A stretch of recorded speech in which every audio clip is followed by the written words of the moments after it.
Success is born of skill and team. Like the teams playing, CNOS has combined award-winning skill and teamwork into the premier medical facility in the region. For the areas of joint, bone, muscle, nerve, and brain are treated with the skills of comprehensive care from a team of highly trained experts. And CNOS takes care of many of the student athletes in Siouxland. CNOS is proud to bring you this game. Go to cnos.net to learn more. Klein Insulation can provide you with a complete insulation system for your attic, crawl spaces, and foundation walls. Call Kyle with Klein Insulation at 540-5691. That's 540-5691. With over 35 years of construction experience, you can trust the expertise of Stratmeyer Home Improvement Center. From remodeling to adding on to siding and gutters, your hometown boys can do it all. Call Steve today at 546-4606. Stratmeyer's Home Improvement Center, your hometown boys. Have your lawn look as good as the ball that's hit to the outfield. Hummer's Lawn Care Service can help. They'll be there to keep your grass looking great while you're out at the game. Call Hummer today at 546-4087. Pete's Pizza House is not your usual pizza joint, serving up modern American fare. Famous for their signature pizza and wings, they also include amazing pasta dishes, quality steaks, premium burgers, and more. Always fresh, always clean, relaxing, and fun. That's Pete's Pizza House, located off Business 75 South Lamar's. At Universal Windows Direct, visit them today at 1303 Zenith Drive or call 712-587-7852 to set up your no-obligation quote. Universal Windows Direct. At the Pitchfork in Lamar's, located in the old Walmart building, we have a full line of both Toro and Steel products. Not only do we sell the products, we also service them. For more information, check out our website, www.pitchforkag.com, or give us a call at 712-540-4304.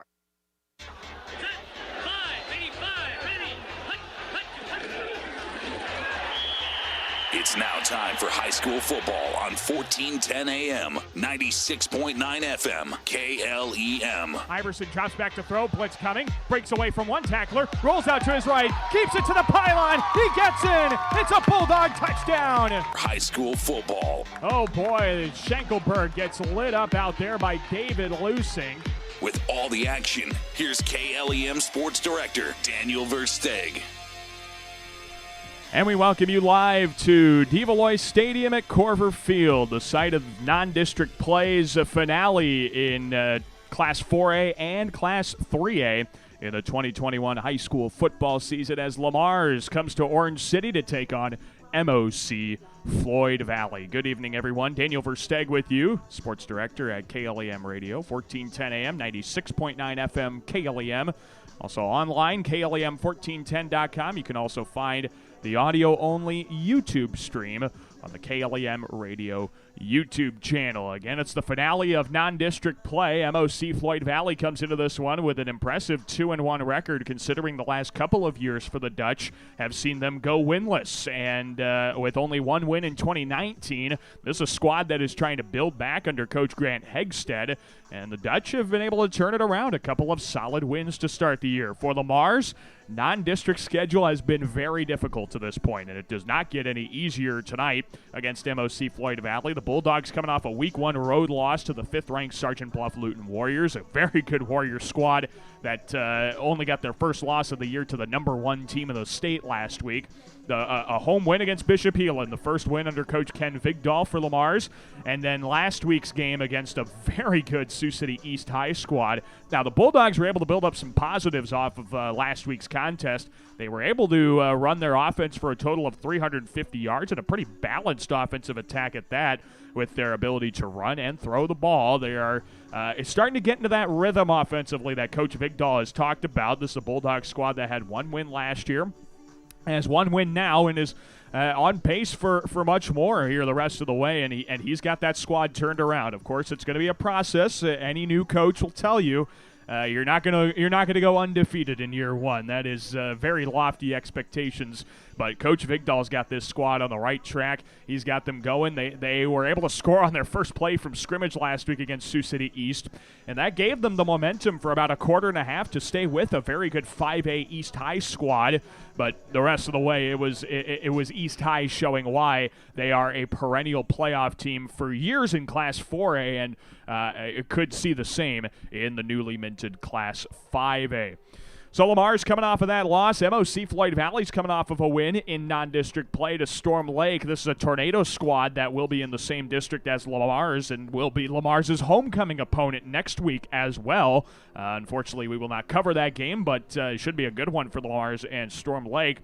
The Dutch, though, their first couple of games, boy, one-possession shootouts, a 1-point win against Sibley Ocheyedan to open up the year, and then an awkward week 2 in which they had to play an hour and a half early due to the official shortage that we're experiencing in high school sports. The Dutch fell to Unity Christian by 4 points, but this is a much improved Dutchman offense from a team last year that only scored 3 total touchdowns in regular season play, did not win a game all year. They're turning things around at this program as well, and this is a matchup that over the last 25 years, Lamar's and MOC-Floyd Valley have met, all except for last year. From 1996 to 2019, they have met at least once in the regular season, and except for 2020, they had to limit the non-district schedule due to COVID, and so they missed out on that week. But we're back meeting up against each other once again. MOC-Floyd Valley and Lamar's. It's a really good contest. I'm looking forward to it. It's a Dutchman offense that has been able to succeed, but has not always been able to get into the end zone. They're averaging 278 yards of total offense so far this season, but only 15.5 points. And when you look at those two numbers, you'd like to see the point total be a little bit higher when you're averaging just shy of 300 yards a ball game. And the Bulldog offense is kind of in the same boat. They're averaging 301 yards of offense a game, but only 14 points a contest. And they'd like to get that up with their season high at 22 points in their victory against Bishop Heelan. Defense needs to play a lot better. We're going to talk with Coach Ken Vigdahl. He kind of outlines all of this for us as well on our Friday Night Football pregame show. It's a defense that has seen some really solid offenses, so they've been able to get to learn a lot of things from their play, but they've also had to take their lumps in the process as well. And so Coach Vigdahl outlines some of that. He also wants to see his offensive line work a little bit better. He thought they got beat in the trenches too much last week. He talked about that on our Coaches Corner last Saturday. He talks about that again on our pregame coverage here tonight as well. Galen Catholic football fans, they are occupying Jim Lorenzen Field tonight as the Jays host the Hinton Blackhawks. That's going to be a good district contest. The Jays have 5 district games to round out the regular season, and we'll wrap up in just district play. We're going to take Galen Catholic coverage next Friday. They'll be at Akron Westfield. So the football season in full swing, of course. Week 4 of the high school football season. Gosh, that goes by really quickly, doesn't it?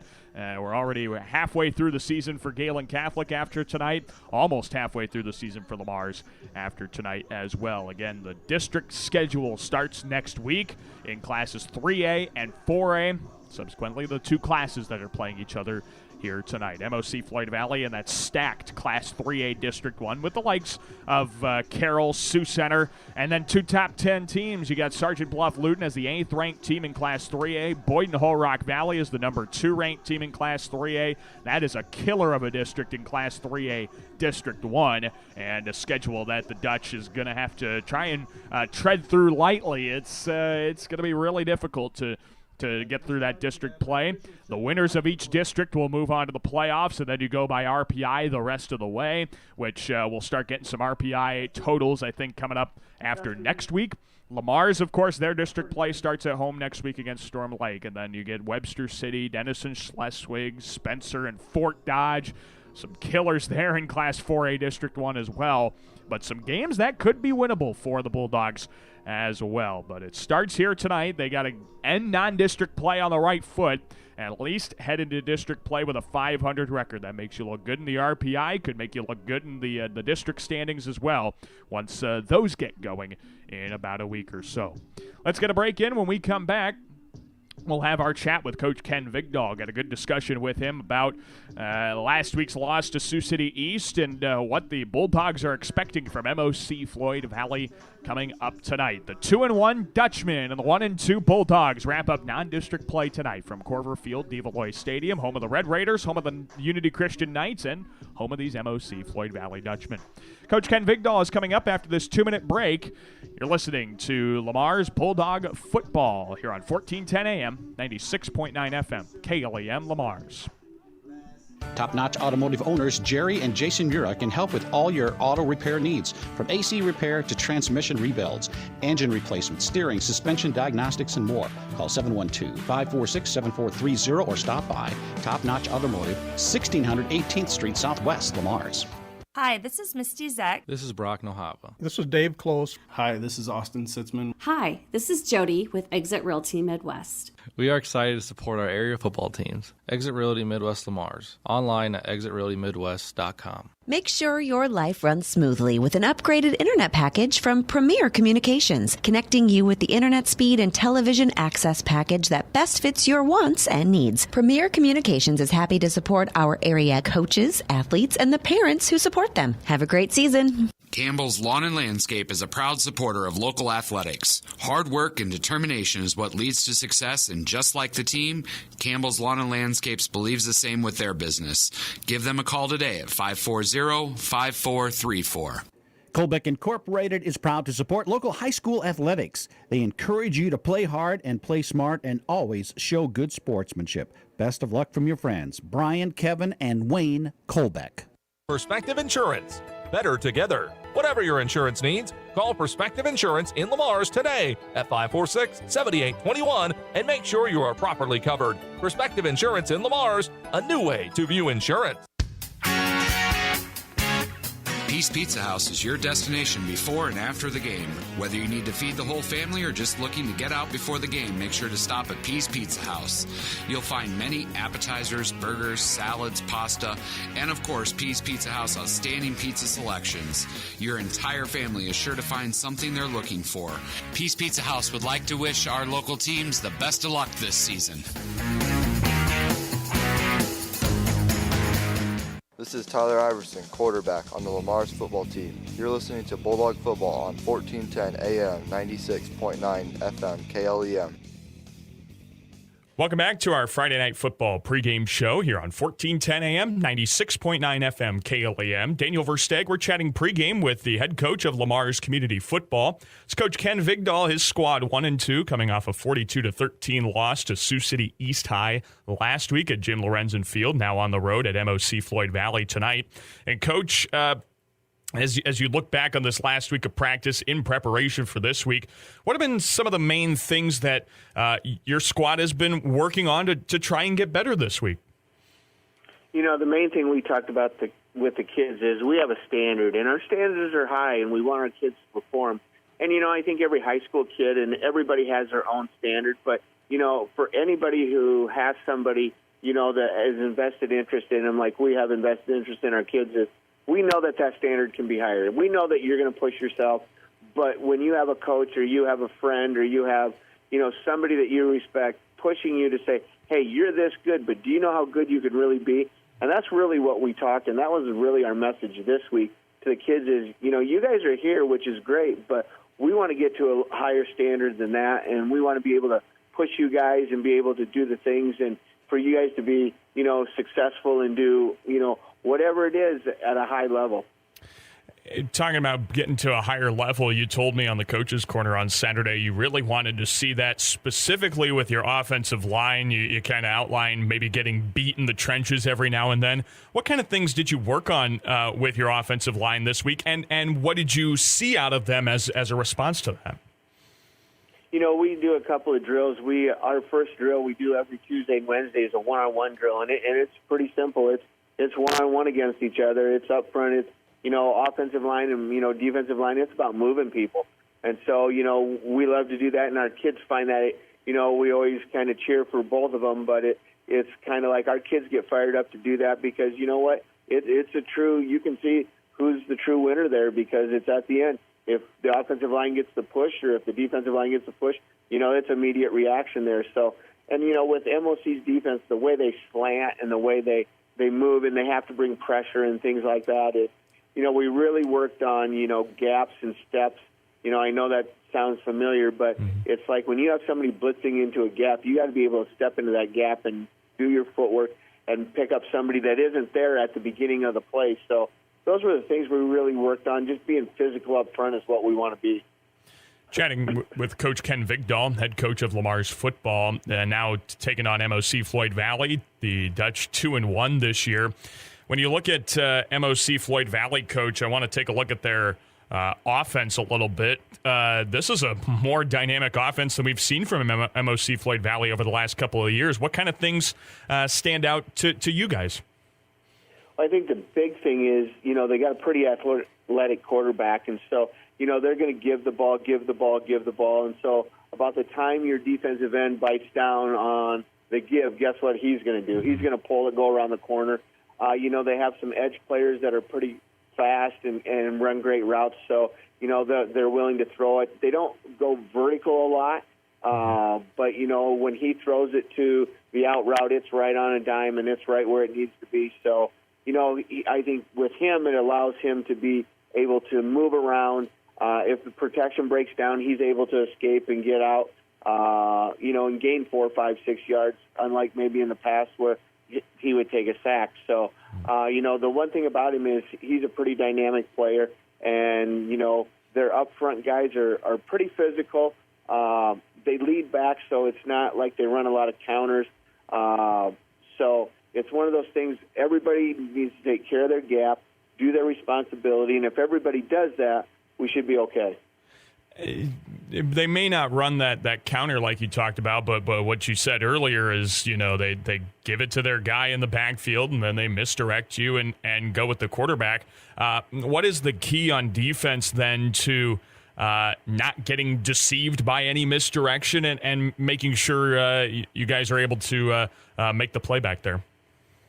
Well, it puts a lot of pressure on those defensive ends, and so as a defensive end, you want to when the guy down blocks, you want to squeeze it, but you don't want to ever turn your shoulders down and chase that ball inside, because if you're making the play inside, then our interior guys and our linebackers aren't making that play. So, like I just said, everybody needs to do their job. We need to have our 4 guys in the middle take care of the middle so those defensive ends can squeeze but not chase, and then our outside linebackers on the outside can play their responsibility, come to the outside. So if the quarterback does bounce it outside the defensive end, we have our outside linebacker right there for him. Coach, you gave up 42 points last week against Sioux City East. X's and O's wise, that's one thing, but what else do you need to see out of your defense tonight to guarantee, to give you the confidence, I guess, that that high of a point total won't be dropped on you guys again? Well, I think, you can look at it and say the defense gave up 42 points, but did they really give up 42 points? We talk about being a team. We had a block punt, so the defense is starting on the 20. You know what I mean? Right. We had an interception where he's starting on the 20 or the 30. We had a kickoff return for a touchdown. So, even though 42 points and people look at it as, oh, your defense gave up 42 points, we put them in a bad position. And so, if we're going to flip that, our special teams have to be great. So that doesn't happen again. We need to change the field position with our special teams, put them in a hole. And then our offense just can't have turnovers. And so, if we do have a turnover, which you don't want anyway, but let's make it on the other end of the field so, MOC-Floyd Valley has to drive 80, 90 yards to score instead of 10 or 15. Chatting with Coach Ken Vigdahl, head coach of Lamar's football. You talk about avoiding turnovers on offense.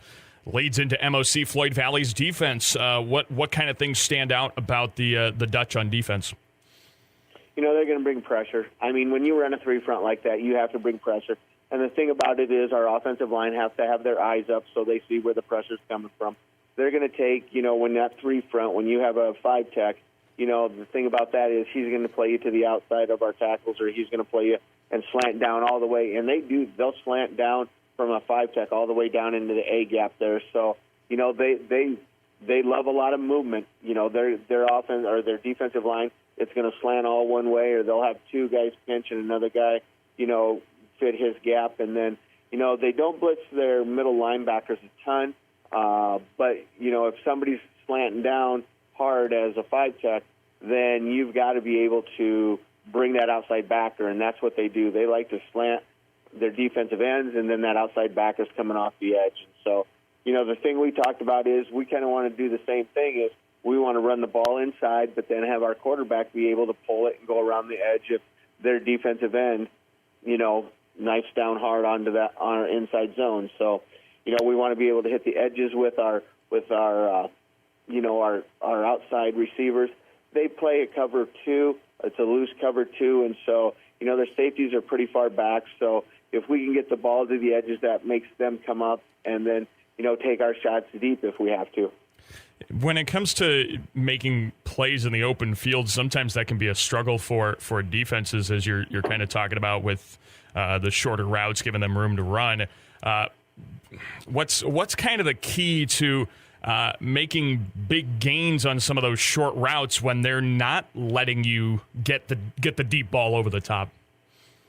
Well, we talk about with our running backs and with everybody, once you have the ball in your hands, you can't have one guy tackle you. That's one thing. And we preach all the time, we had a habit of turning back inside to where all the other 10 defensive players were at the beginning of the year, and now we're more comfortable with, we talk about hash number sideline all the time. When you're running the ball, if we get a number 2 on an out route and he catches it, excuse me, number 1's got to turn into a blocker. And then all of a sudden, now we can get our hash number sideline and down the sideline in a big play. So that's the same way we want to run sweep is, keep working that thing out. I think our kids have done a great job on the edges the last couple weeks of really blocking the edge player hard. So we can go ahead and get that extra few yards on the edge. We're chatting with Coach Ken Vigdahl. I also want to ask you about the 5. You talked about the 5 players that they might send on a rush occasionally with the 2 linebackers and 3 defensive line. Does that force you to keep a back in the backfield when you're trying to drop back and pass? Does it force you to use your tight end as a blocker? How do you get that kind of man advantage in the trenches? Well, I think when and basically, as you watch them, they're going to stay almost in a 7-man box the whole time. They're gonna keep their 3 guys down. Outside backers are walked up almost. If you watch it enough, it starts to appear almost like a 52 a lot of the time. And so, they're going to bring pressure. So if we think we're going to step back there and just, take a 3-step and wait for our receivers to clear and get deep, that's probably the wrong thinking. We got to get the ball out of our hands. We got to get the ball out on the edges, like I said, either with our RPOs or our quick game, and let those guys have to make plays out there defensively, because once you get past the 7, there's only 4 left. You know what I mean? So we want to win our one-on-one matchups on the outside. That doesn't mean we don't want to run the ball. We're going to run the ball at it. But with all the things that we do inside, we want to be able to pull it, like I said before, and when they overcommit to something, we want to be able to handle it. We like blocking down. We like some of our gap schemes when you knife down past us and we can just wash you down and then kick out the outside linebacker. We feel there's going to be a seam in there for our running backs to run. Last thing for you, Coach, as you prepare for MOC's defense, and you've talked a number of times about avoiding turnovers, or more also avoiding turnovers in opportune times. What is going to be the key to avoiding turnovers tonight and making sure you guys get the most out of your offensive possessions? Well, believe it or not, it's kind of contradictory to what we're talking about but we got to be willing to take risks. You know what I mean? We got to get the ball out of our hands fast. We got to be able to run hard. We have to pull the ball, like I just said. And, we have to make the defense not come at us so hard. You know what I mean? And so what we want to be able to do is we want to make the defense kind of second-guess what's going on. If you run inside zone and that's all you're going to do, the backers have a free reign at that. So, obviously we don't want turnovers, but it's taking a risk and it's pulling the ball and it's throwing it on the RPO and it's, getting maybe a wheel route up the sideline or something like that. So it's one of those things that we want to make the defense think so they're not just, in that 3-4, they're just not flying up into your face. And that's what happens is they just bring so much pressure that if you're going to hold the ball, we're going to be sacked or we're going to be clogged at the line of scrimmage. Well, it's I've been looking forward to this one for a while. Looks like it's going to be a fun one as always. Coach, we always appreciate your time before these contests, and best of luck tonight. Hey, thanks, Daniel. Yep. It's head coach Ken Vigdahl. He's the head coach of Lamar's football. On our Friday Night Football pregame show, we'll have more from Orange City after this on 1410 AM, 96.9 FM, KLEM. Murphy, Collins, and McGill PLC in Lamar's supports our local student athletes, trusted for generations with reliable legal guidance. So when you are in need of legal services, consult with one of the attorneys at Murphy, Collins, and McGill PLC, located at 38 First Avenue Northwest, Lamar's, Iowa. Protect your property, your home, and your land. Contact Iowa Abstract Land and Title Company for your information to update and record for your property protection. Iowa Abstract Land and Title Company. Hi, this is Joel Johnson of the Mauer Johnson Funeral Home. As graduates of Lamar's community and Galen Catholic, Nikki and I are proud to support our local athletic programs. We encourage you to give your family peace of mind by prearranging your funeral services with Mauer Johnson Funeral Home. At Arnold Motor Supply in Lamar's, they understand service really does make the difference. They'll take the extra step to help you find the right part. The first time, every time. At Arnold Motor Supply, service really is the difference. We're proud to be Arnold Motor Supply. The Lamar's Agri Center, your local source for Scott's Lawn products, top-performing Kent feed products, a full line of agronomic inputs, bulk grass seed, bird feeders, bulk bird feed, and outstanding service. The Lamar's Agri Center, your source for everything that grows. Advanced Eye Healthcare, Dr. Becky DeRuyter knows all of our student athletes need to keep their eye on the ball. Make sure with an eye exam at Advanced Eye Healthcare at Walmart Vision Center in Lamar's. Dr. Becky DeRuyter. Get more done this summer with a special loan rate from Northwest Bank. Buy a car, take a vacation, use the equity in your home for what you want. Northwest Bank's home equity line of credit special rate of 1.5% APR fixed for 6 months, then variable rate thereafter. Currently 3.25% APR. This rate is available for a limited time to qualified borrowers. Stop in or call 1-800-678-4105 for details about credit costs and terms. Visit nw.bank to apply online. Commitment you can bank on. Equal housing lender, member FDIC. This is Elijah Doherty, and I play running back in Lamar's football team. You are listening to Bulldog Football on 1410 AM, 96.9 FM Clem. We welcome you back to Corver Field, Devaloy Stadium. Kickoff a coin toss is underway here in Orange City between MOC-Floyd Valley and Lamar's. The Dutch, they win the opening coin toss, and they've elected to defer their choice to the second half. And Lamar's is going to receive the football to start things here in this contest. We'll see that Bulldog offense get out onto the field first. MOC-Floyd Valley and Lamar's. The Bulldogs send their captains out there of Riley Sadowski, Alex Chahak, and Mason Gangler to go along with Tay Salette, 4 seniors who will be the captains here in this one for Lamar's. The Bulldog offense looks like this. On the offensive line from left to right, Dylan Walking Eagle, Drayden DeBoer, Brandon Grossenheider, the center, Nolan Hodgson, the right guard, and Brandon Vanderslice, the South Dakota commit at right tackle. Tyler Iverson, the quarterback of the Lamar's Bulldogs. Wide receiving targets are Keon Butcher and Derek Allen. Tight end is Reese Spieler. Running backs, David Lusink and Elijah Doherty. Again, Ken Vigdahl. Heard from him on our pregame coverage. Thanks to Ken, as always. You can hear from Coach Vigdahl coming up tomorrow morning on the KLEM Coaches Corner program. We'll have him on starting at about 8:15 and get his thoughts on tonight's contest, what they need to work on coming up next week, as well as we do every Saturday morning on the KLEM Coaches Corner. We get in touch with each football coach in Lamar's. We get Coach Jeremy Schindler at about 8:35 coming up tomorrow morning. So MOC-Floyd Valley will kick things off. And to tee this thing up to start the ball game is Irving Ramirez-Iniguas, the freshman kicker for MOC-Floyd Valley. Sione Fafita is back deep to return this one for Lamar's. He had some great returns in week 1 against Sergeant Bluff Luton. We'll see what the Bulldogs can come up with here. 12 minutes on the clock, and almost right at 7 o'clock sharp, MOC-Floyd Valley and Lamar's get going in this non-district finale of Iowa high school football in 2021. Glad you're along for the ride here on KLEM Lamar's. Ramirez-Iniguas sends a high right-footed end-over-end kick. This one's fielded at the 12-yard line. Taken up to the left hash to the 15 to the 20. Takes it outside right hash 25. And brought down at the 26-yard line. Connor Jalis on the return for Lamar's to the 26.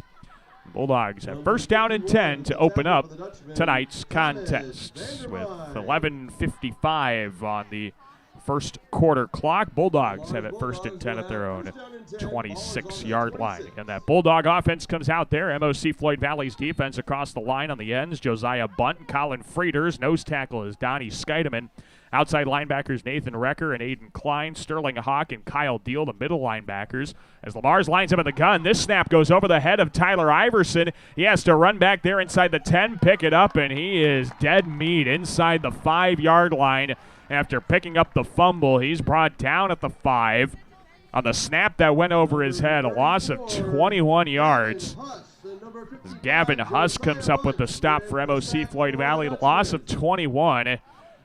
It's going to set up a second down and 31 to go at their own 5-yard line. Definitely not the start Lamar's was looking for. Bad snap is started off the Bulldogs on the wrong foot here on 2nd and 31. Now the handoff is fumbled by Keon Butcher. He's got to try and get out of the end zone. The ball comes out, and MOC-Floyd Valley's on it at the 3-yard line. And it's Kyle Deal who recovers the fumble at the 3. This is going to give the Dutch first and goal at the 3. Boy, a less than ideal start to say the least here for Lamar's. The first snap goes over the head of Tyler Iverson, and then the handoff on a jet sweep to Keon Butcher gets fumbled. And so MOC-Floyd Valley will get the football here with 11:08 to play in the first quarter. They have first and goal from the Bulldog 3-yard line. Well, now the Bulldog defense, kind of like what Coach Vigdahl was talking about on our pregame coverage, is starting in bad field position here, backed up at their own 3-yard line. Here come the Dutch offense with Carson Jager, junior quarterback, out there in the gun with split backs behind him and Braden Cones and Aiden Klein. The give is to Klein, and he's brought down for no gain back to the line of scrimmage. Alex Allen, the defensive end, makes the stop. And the carry for nothing from Aiden Klein makes it second down and a goal still from about the 2.5. Ball spotted at about the 2.5-yard line for the Dutch. Second down and goal here for MOC-Floyd Valley. Boy, trying to get on the scoreboard right away here are the Dutch. Here's Jager with Cones in the backfield. 2 receivers on either side of him in the gun. He motions a man in the backfield. The give is to Cones. He sheds one tackler, and he's brought down forward at the 1-yard line. Elijah Doherty there on the stop. A pickup of 2 for Braden Cones. And it'll now be third down and goal from the 1. Bulldogs are doing a good job of holding things here with 10-12 left in quarter number 1. We're scoreless. The Dutch, though, pounding on the door of the goal line, trying to get things started on the right foot here after Lamar's had the first snap go over the head of the quarterback, and then on the second play they mishandled the handoff, and MOC-Floyd Valley recovered the fumble. We now have third down and goal for the Dutch at the 1-yard line. Lamar stacks 9 into the box. Carson Jager with a quarterback keeper. No signal. Jager is stood up at the goal line. No signal comes out. It's going to be fourth down and goal. As the Dutch come up short, well, we'll see. Yeah, it's fourth down and goal. The Bulldogs make a stand. Here they go. One more play to try and keep MOC-Floyd Valley out of the end zone. Boy, that ball could not be any closer to the goal line if it tried. Fourth down and goal, we'll say at the foot line I want to say the tip of the football is on the goal line there. I can't quite see it as well as I would like. But here we go. 4th and goal. I formation. Jaeger under center. I know what's coming here. Quarterback sneak. And a flag comes out. We're going to get a snap infraction, I think. Jaeger started moving before he got the snap. And we might get – this is a dead ball. It's a false start. And they're going to get the quarterback for a false start. Boy, that's going to set up now 4th and goal from the 6. Wow, Jaeger started moving before he got the snap. And now the Dutch are going to be forced to kick a field goal. Wow, that's a wacky start to this one. The Bulldogs having trouble keeping possession on their first offensive drive. Now MOC-Floyd Valley gets penalized out of a 4th and goal at the 1. And now a field goal opportunity as we have a whistle, and a timeout is going to be used by Coach Grant Hegstead at MOC-Floyd Valley. With 9:12 left in quarter number 1, MOC-Floyd Valley and Lamars are tied up at 0. The Dutch have 4th and goal from the 5-yard line. When we return to Orange City in 30 seconds, you're listening to Bulldog Football on 1410 AM, 96.9 FM, KLEM Lamars. When it comes to service, your Lamar's Hy-Vee is number 1 for shopping both in-store and online. Save with the Fuel Saver Plus Perks Rewards program at Hy-Vee, where there's a helpful smile in every aisle. This is John from Siouxland Glass. You're busy. Let me help with pickup and drop off of your vehicle included in your service. Call 712-540-9080 for auto glass repair and replacement. This is Drayden DeBoer, middle linebacker on the Lamar's football team. You're listening to Bulldog Football on 1410 AM, 96.9 FM, KLEM.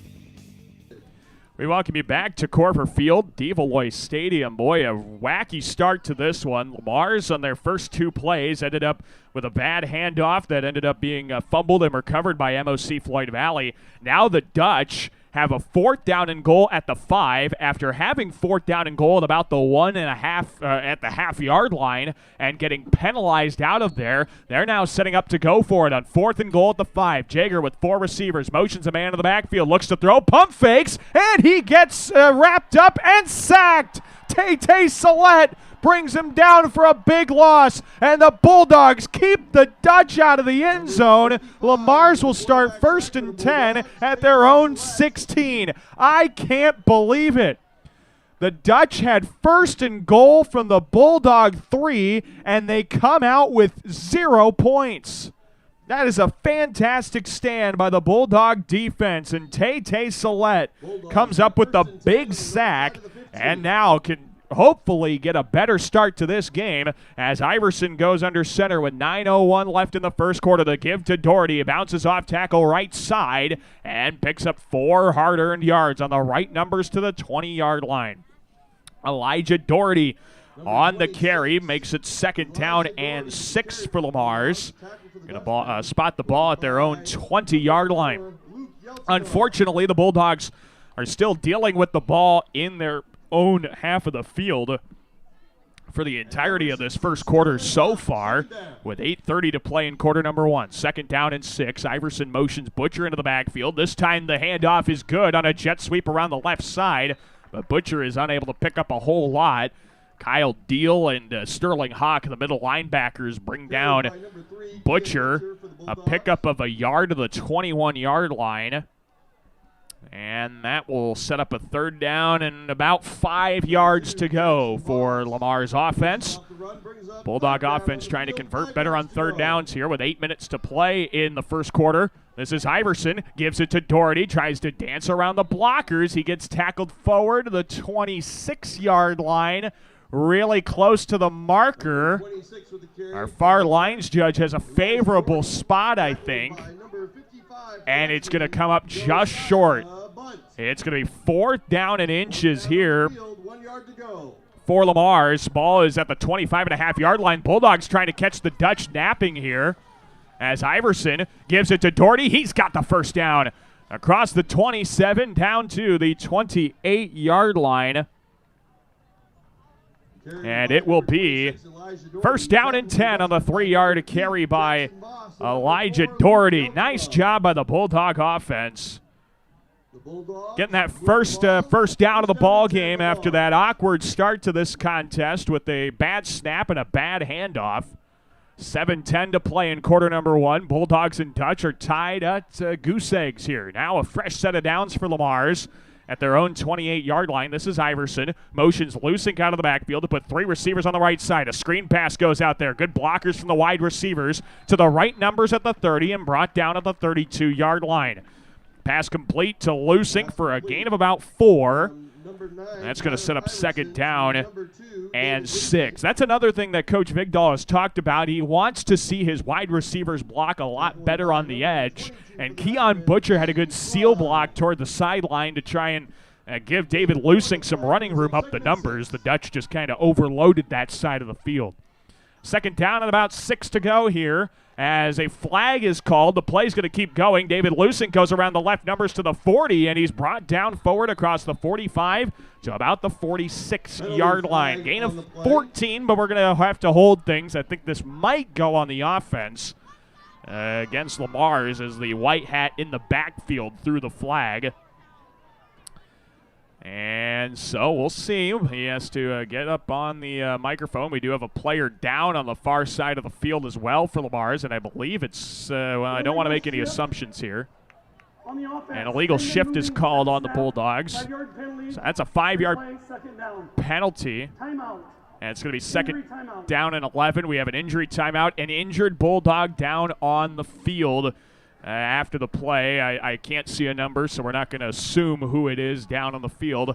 But the Bulldogs are going to have second down and 11 following the penalty. 6 minutes and 18 seconds left in the first quarter. And this ball game is scoreless between Lamar's and MOC-Floyd Valley. While we have a little bit of time due to the injury on the field and might be a little bit of a cramp. They're kind of trying to stretch out the leg over there of the injured player. And while we have a little bit of time, and getting up onto the field, Derek Allen was the player down. He gets back up onto his feet and will take some time heading into the sideline. Oh, that it's not a good sign. The helping him off the field. We hope that injury is not as bad as it looks here for Derek Allen as he heads off of the field with the aid of a couple of coaches. Well, we have a quick bit of time. Thank our sponsors bringing you this Bulldog football game. Lamar's Agri Center, Advance Eye Healthcare, Hy-Vee, Siouxland Glass, Cruising Cruise, OH Livermore Construction, Williams & Company, American Bank, and Clausen's Clothing. Second down and 11 here for Lamar's at the 27. A play-action bootleg to the right side. Iverson's pass is caught by Fafita. He falls down to the turf and makes a nice grab at the 34-yard line. A pickup of 7 on the completion to Sione Fafita. And it'll be third down and 4. Third down and 4 here for Lamar's at their own 34-yard line. Under 6 minutes to play in the first quarter. The Bulldogs and the Dutch remain scoreless in this contest. Third down and 4. Non-district play wrapping up here in 2021. 2 receivers on either side. The give goes to Lusink on a jet sweep left side. He lost the football in the backfield, and I think he might have gotten back on it, but we'll see. They're going to have to peel players away from the pile, and Lusink did pick that thing up inside the 25-yard line of Lamar's.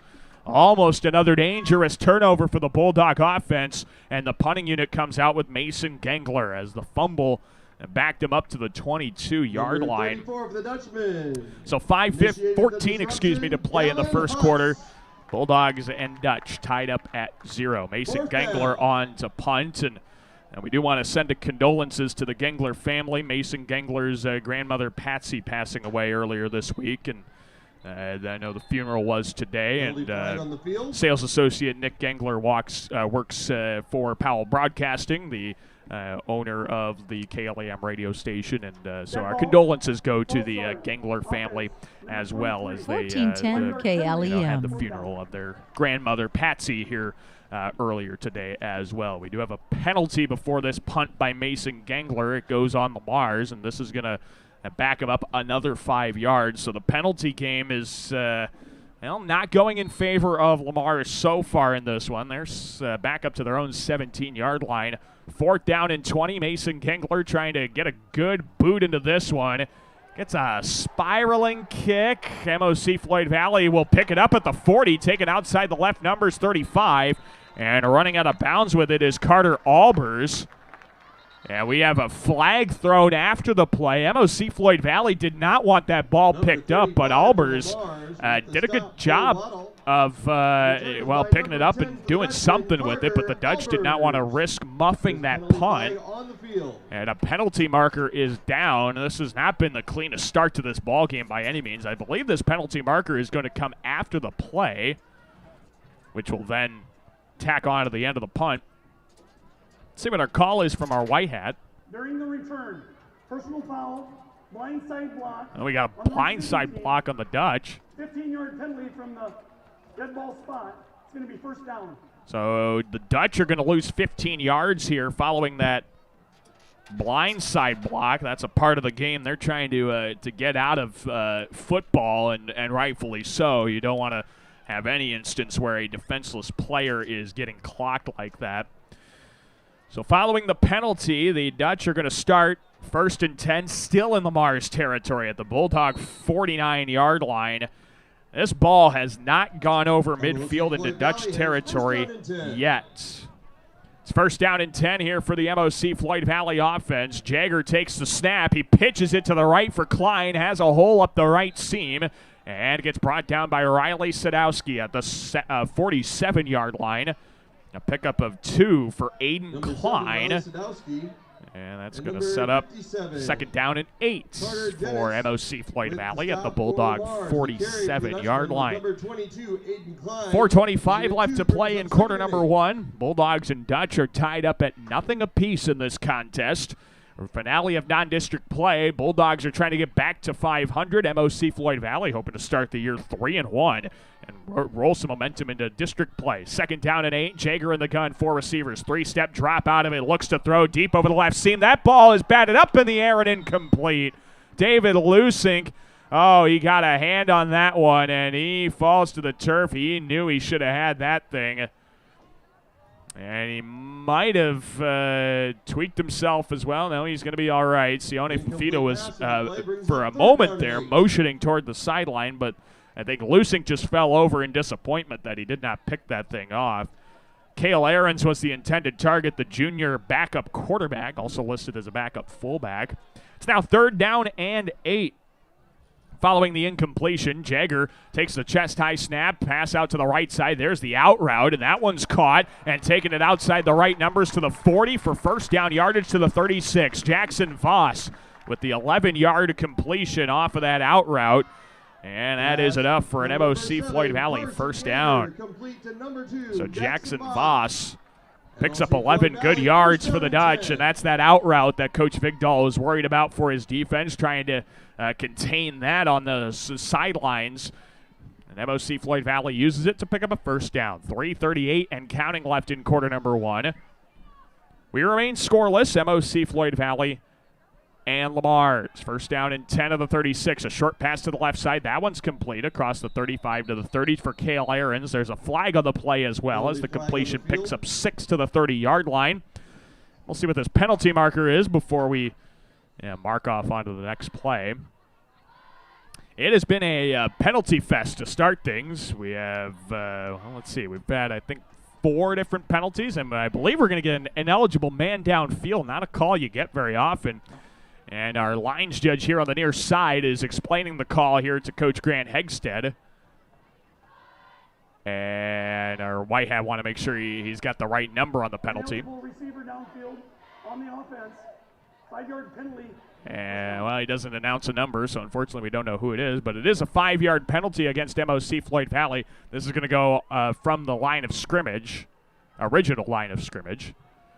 And so this will make it 1st down and 15. Not a very clean first quarter, to say the least. Lots of penalties all over the place for these two squads. It's 1st down and 15 here for the Dutch at the Bulldog 41-yard line. 3:20 left to play in the first quarter. Scoreless still. 4 receivers line up for Jagger in the gun. He's got an option play around the left side. This is Klein out the left numbers 40-35. And Klein gets run out of bounds. Sione Fafita on the stop. And the ball spotted at the 35-yard line. A pickup of 6 for Aiden Klein. It's going to set up second down and 9. Second down and 9 here. Still in Bulldog territory at the 35-yard line. Second down and 9 for MOC-Floyd Valley. Jaeger with 2 men in the backfield. 2 receivers to the narrow side, left side of the field. 1 receiver to his right. Fakes the give to Klein. Jaeger bootlegs, now dumps it off to Klein on a screen pass. And that play gets blown up for a loss of 5. Reese Spieler comes up and makes a big stop, stopping that screen play before it could even develop. And it'll be third down and 14 to the Bulldog 40. So a third down and very long here for the Dutch. We'll see if the Bulldog defense can come through again and maybe give themselves some better field position on offense. Again, the ball has not gotten into MOC-Floyd Valley territory yet tonight. Jaeger drops back to throw, faces a blitz, fires toward the right side. It's caught by Voss, and he's tackled short of the marker at the 33-yard line. Connor Jalis makes the stop. And the gain will be 7 yards. It's going to set up a fourth down and 7. Fourth down and 7 here for MOC-Floyd Valley. Ball's at the Bulldog 33. It looks like the Dutch are going to go for it. This is one of those awkward parts of the field we talk about where it's too close to punt, probably too far to kick a field goal. So they're going for it on 4th and 7. Jaeger at the 33-yard line of Lamar's. 5-man Bulldog rush. They dump it off to Klein to the flats. He needs the 26. Cuts back at the 30. He's got the first down marker across the 25 to the 23-yard line. A pickup of 10 yards on the completion on a dump off to Aiden Klein. That's enough for an MOC-Floyd Valley first down. What a fantastic job. MOC-Floyd Valley has first down and 10 on the 23. As they have it at the 23-yard line now. Big first down here for MOC-Floyd Valley to the Bulldog 23. And with 1:23 to play in the first quarter, we remain scoreless, but the Dutch are close to maybe changing that here. Here's Jaeger, 1st and 10. He gets a high snap down and gets it down to Braden Cones to the 21-yard line. Number 7, Riley Sadowski. And Braden Cones makes it second down and 8 on the 21-yard line. MOC-Floyd Valley has 2nd and 8. So second down and 8 here for the Dutch at the Bulldog 21-yard line. An interesting first half where the ball has not come over midfield into MOC-Floyd Valley territory with 45 seconds left in the first quarter. The Dutch have second down and 8 now at the Bulldog 21-yard line.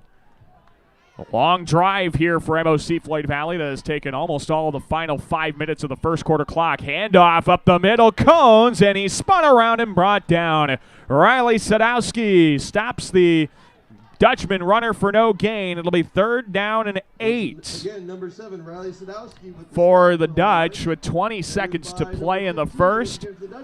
And MOC might just take this one into quarter number 2.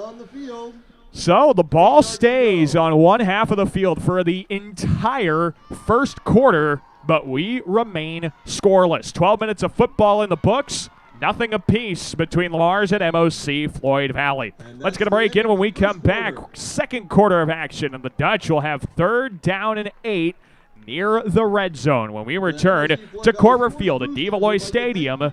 You're listening to Bulldog Football on 1410 AM, 96.9 FM, KLEM Lamar's.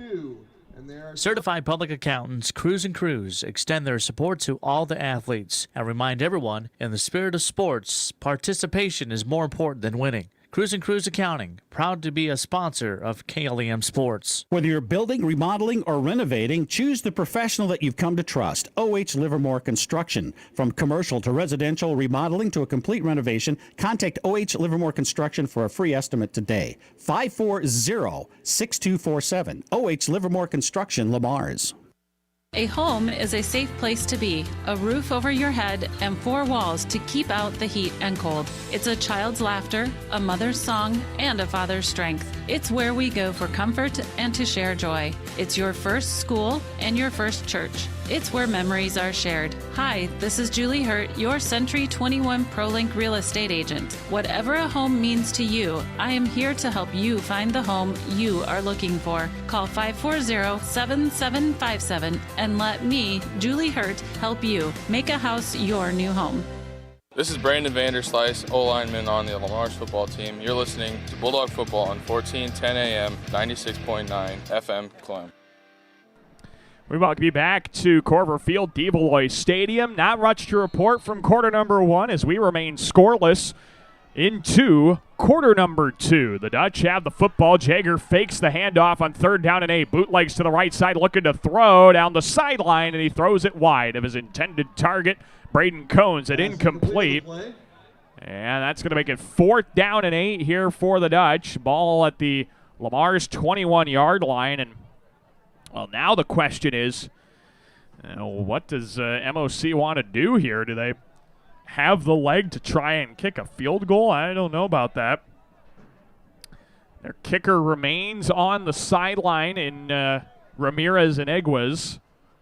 4th down on the field. It's going to be 4th and 8, and the Dutch offense is going to go for it here at the early part of quarter number 2. We're scoreless between MOC-Floyd Valley and Lamar's. A quick 4th down and 8 here at the Bulldog 21 with 1 second on the play clock. Jager looks to throw over the middle. Pass is batted away.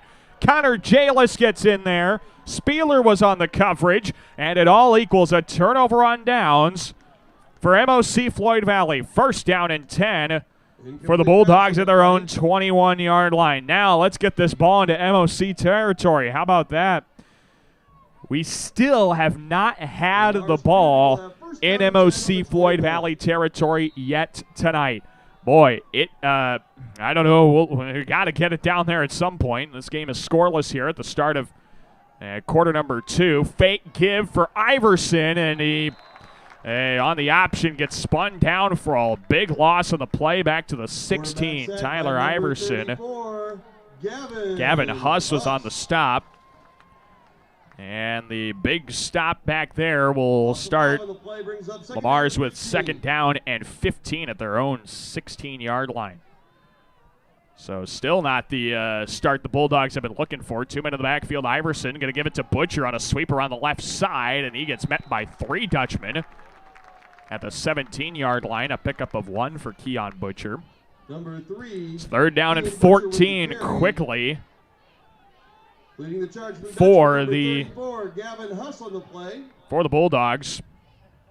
No gain, 3rd down. They got to really pick up the pace offensively. It has been a quiet first half to this point for the Bulldogs. Scoreless here, under 11 minutes to play in the half. It's 3rd down and 14 at the Bulldogs 17. Iverson goes under center. Single back in the backfield, a receiver on either side.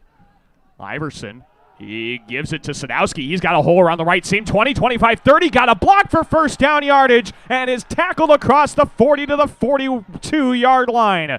Oh, what a block out there. I think Keon Butcher had the big block as Riley Sadowski picks up 27 yards on the carry to the 43 of Lamar's and a 1st down for the Bulldogs. 1st down and 10. Ball is on the That's 43. what the Bulldog offense needed. That's exactly what the doctor ordered. A big play there for officially 26 yards to the Bulldog 43. And now the 1st down marker is in MOC-Floyd Valley territory. 1st and 10 of the Bulldog 43. Iverson, he gives it to Doherty, looking around the right side, broke a tackle, 45-50, has a block to the outside, 45-40, and into MOC-Floyd Valley territory for the first time tonight goes Elijah Doherty. He picks up 19 and another Bulldog 1st down. Good running here for the Bulldog offense. They finally get it in gear. And finally into MOC-Floyd Valley territory, the Dutchman 38-yard line. 1st down and 10 here for the Dogs. There'll be 2 receivers left, 1 receiver right of Iverson in the gun, a tight end on the left side of the offensive line.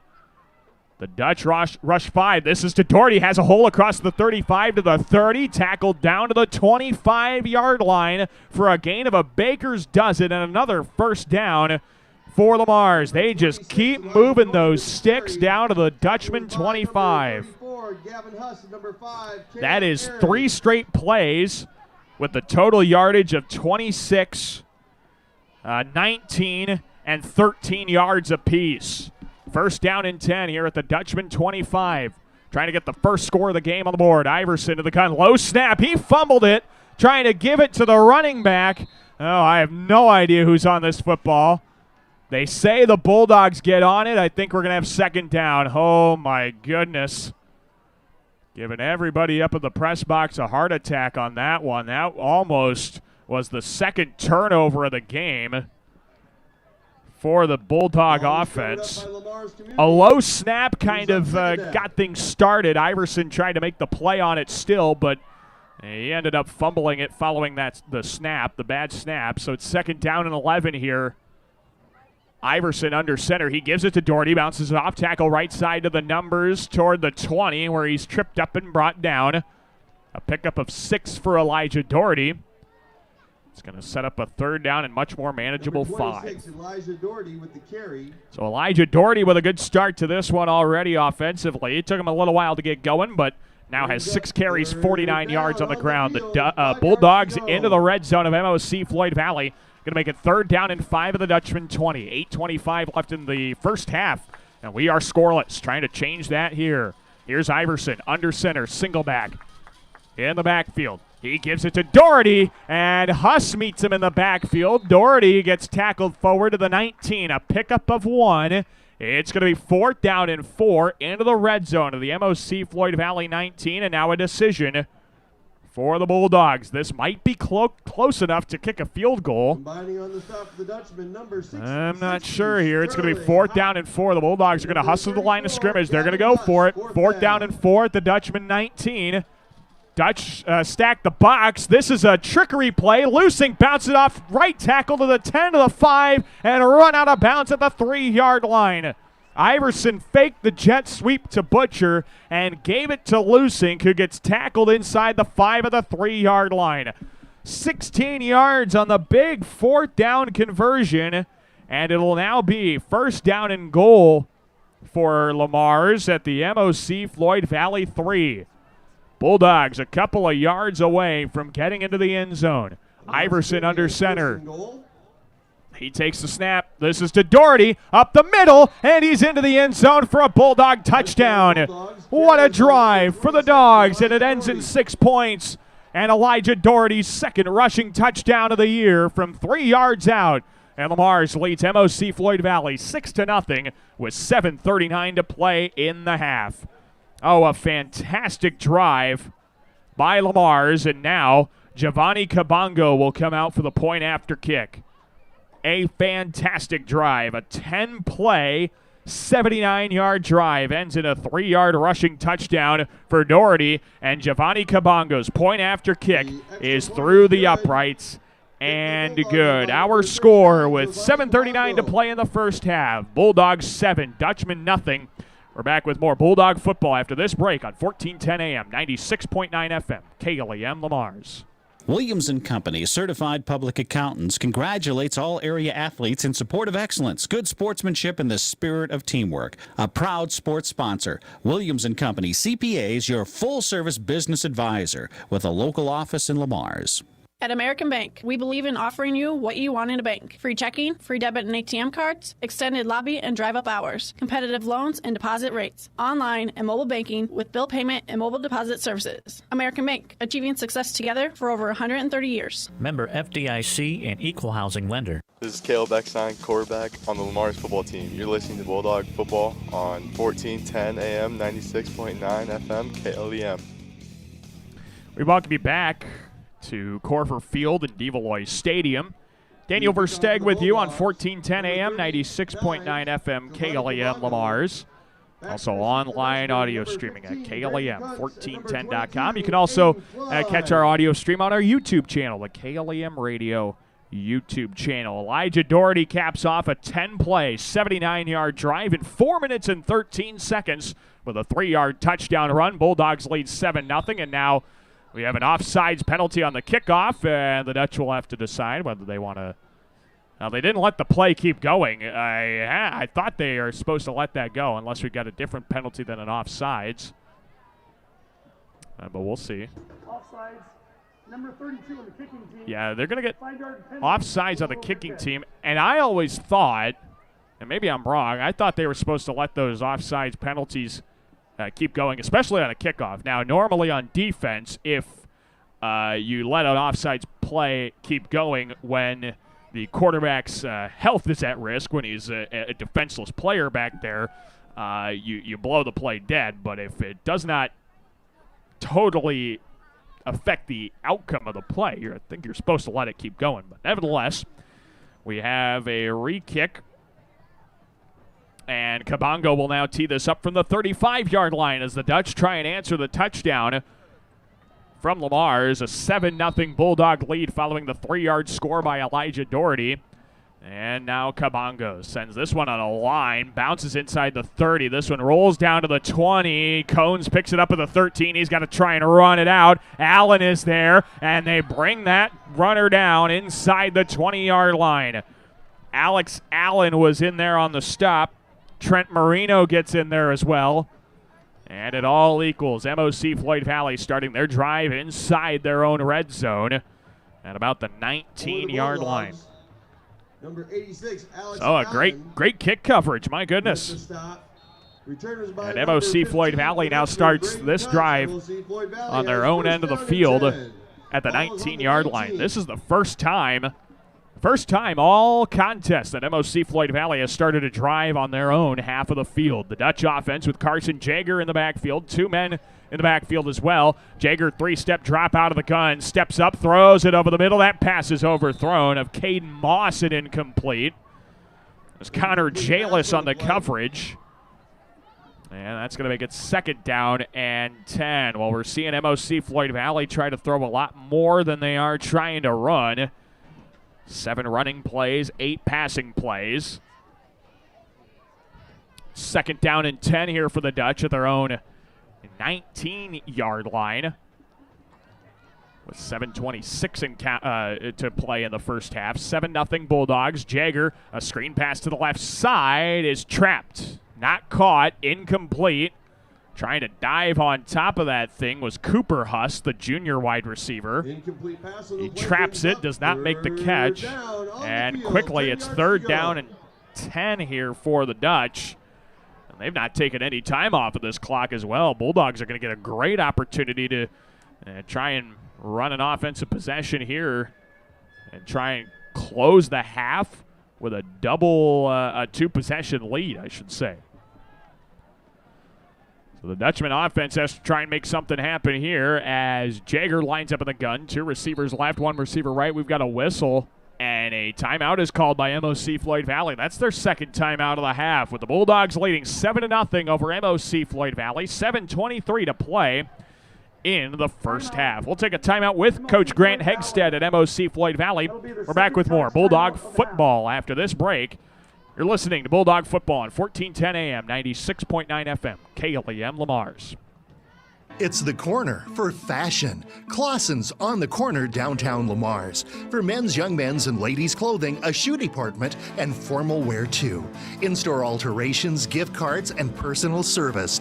Clausen's on the corner downtown Lamar's. Who has time to sit and wait and wait and wait to wash your car? Choose Easy Clean Car Wash. We'll have you in and out in under 4 minutes with a shine that will make people talk. Easy Clean Car Wash, making it easy. Just east of Hy-Vee on 12th Street, Lamar's. This is Reese Spieler, tight end on the Lamar's football team. You're listening to Bulldog Football on 1410 AM, 96.9 FM, KLEM.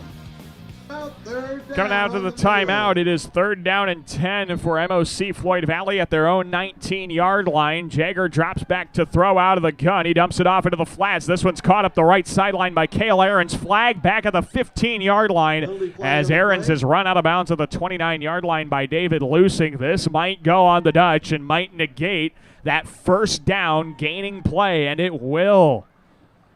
My goodness, that is going to negate the gain. That's going to negate the 4th down conversion, and it'll probably force the Dutch to punt. I think we've got a hold on MOC-Floyd Valley.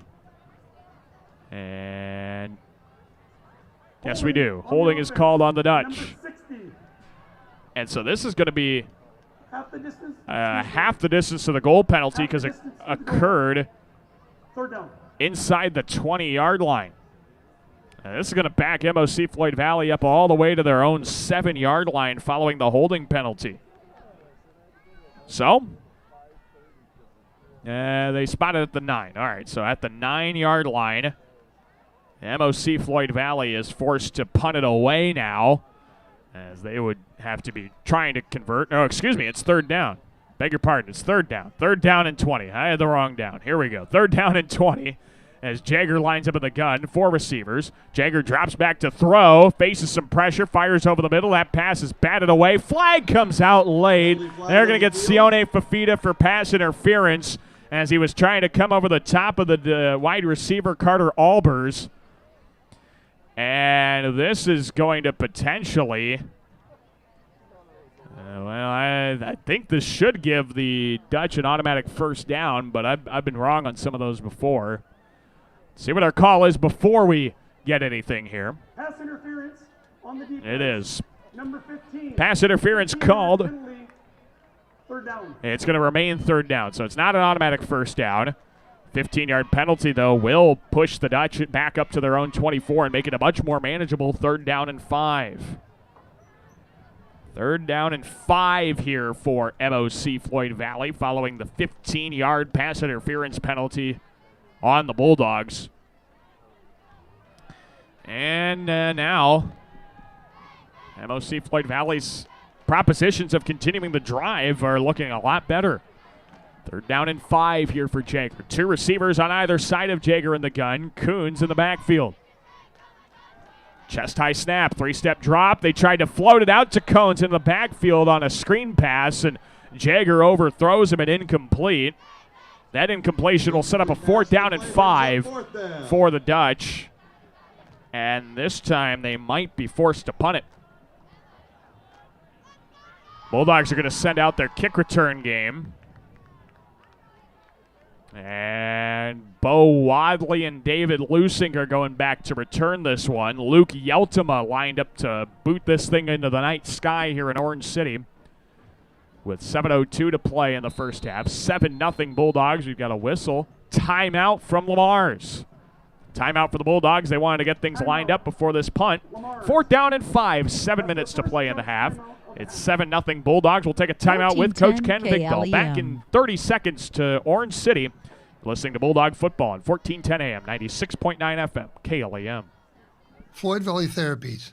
Whether you have experienced an injury, accident, had surgery, or are dealing with chronic pain, we are here to offer personalized care to every patient every time. Learn more about our extensive services at floydvalley.org.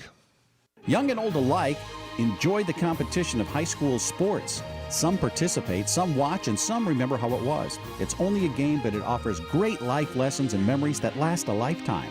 A few thoughts from Dan and Lori Rexwinkle of Rexwinkle Funeral Homes in Lamar's in Akron. This is Derek Allen on the Lamar's football team. You're listening to Bulldog Football on 1410 AM, 96.9 FM, KLEM. Punt away from Luke Yeltima, and this one's muffed by Lusink. He dives on it and has it at the 36-yard line as we welcome you back to Orange City. Boy, almost a tragedy there. Lusink is able to dive on the punt, though, and has it at the Lamar's 35-yard line. Good kick from Luke Yeltima. And with 6:53 left in the first half, Lamar's takes over at their own 35-yard line. So the Bulldog offense back out of the field after working a 10-play, 79-yard drive into the end zone on their last possession. 3 receivers to the right, 1 to the left. This is Iverson pitching it out wide to the right for Cal Eckstein, looking for the corner. He can't get there. Eckstein is brought down right at the line of scrimmage for no gain. On that sweep, the Dutch had that strung out beautifully. Actually going to mark him down, a loss of 1 on the play. Number 52 with the stop for the Dutchman. And so Cal Eckstein's carry loses a yard. It's 2nd down and 11 for Lamar. 2nd down and 11 for the Bulldogs. One thing that Lamar's did well on their last possession was their ability to keep getting positive yardage. And, well, that has not started here. They're behind the chains. This give up the middle to Doherty. Gets across the 35 to the 39-yard line. A pickup of 5 for Elijah Doherty, who had the touchdown run to cap off the last possession. 5-yard carry to the 39 is going to make it 3rd down and 6. 3rd down and 6 here for Lamar's. Nacho Trejo. The 39-yard line of Lamar's. Iverson, single back in the backfield, a receiver on either side. Big 3rd down play here. Iverson bootlegs left side, trying to get to the corner, and he gets tripped up in the open field at the 43-yard line by Carter Albers. A pickup of 4 on that bootleg keeper by Number 9, Tyler Iverson. And now a decision here. This is a bit more manageable. 4th down and 2 for the Bulldogs.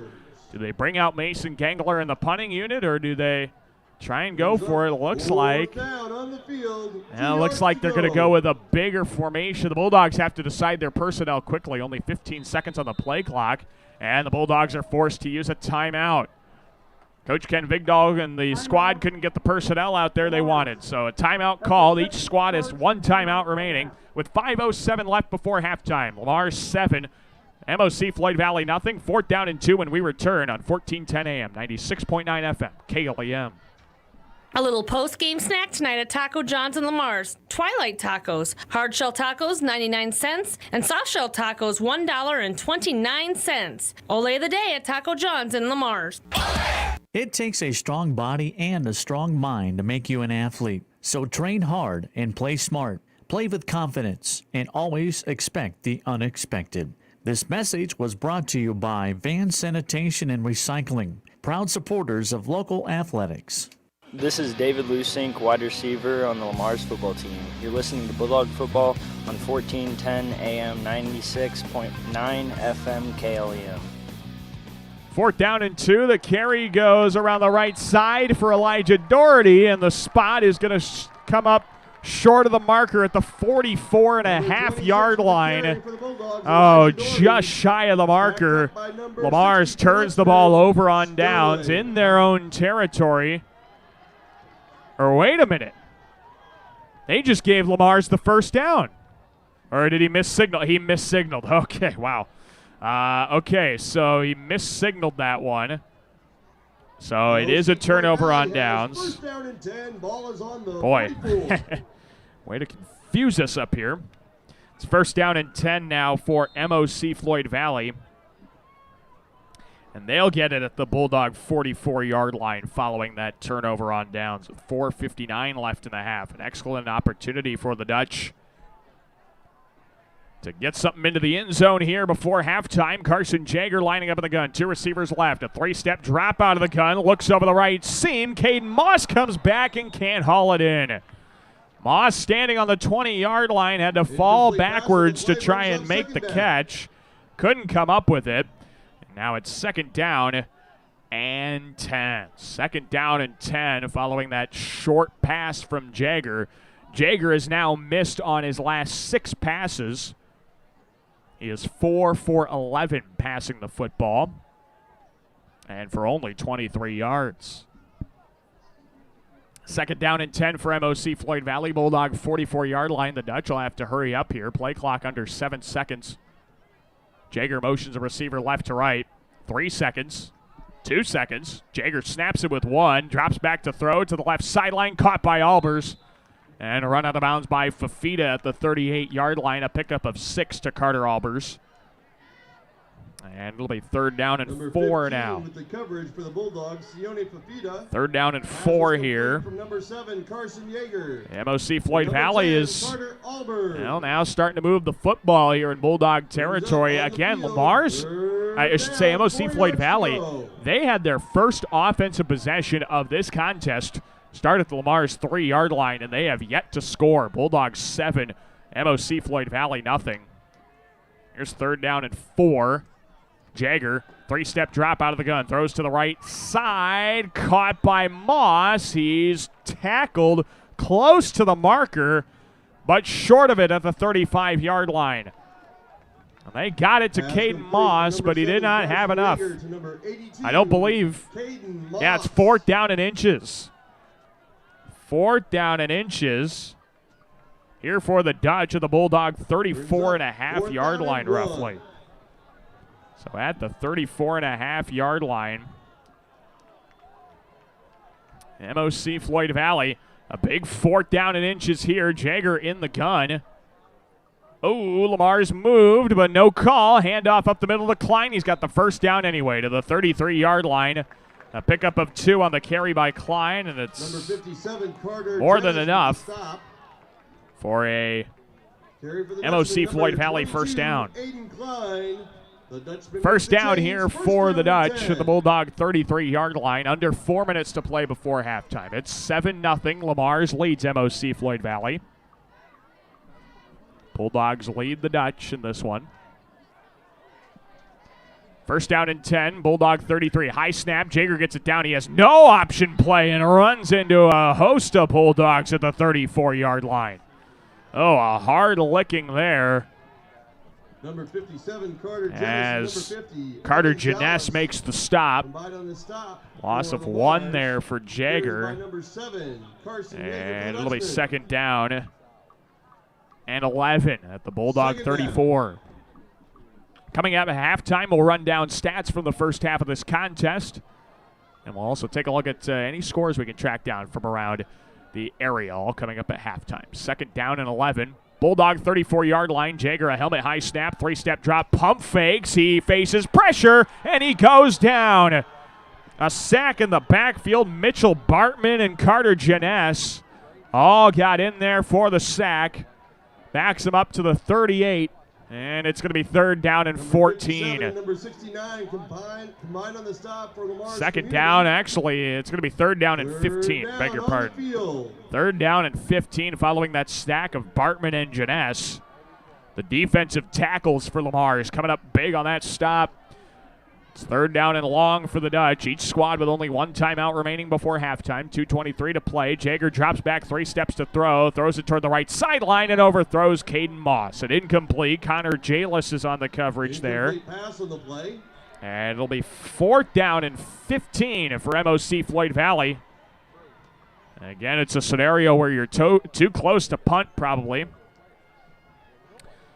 And you're definitely too far to kick a field goal. This would be well over a 50-yarder if they tried one of those.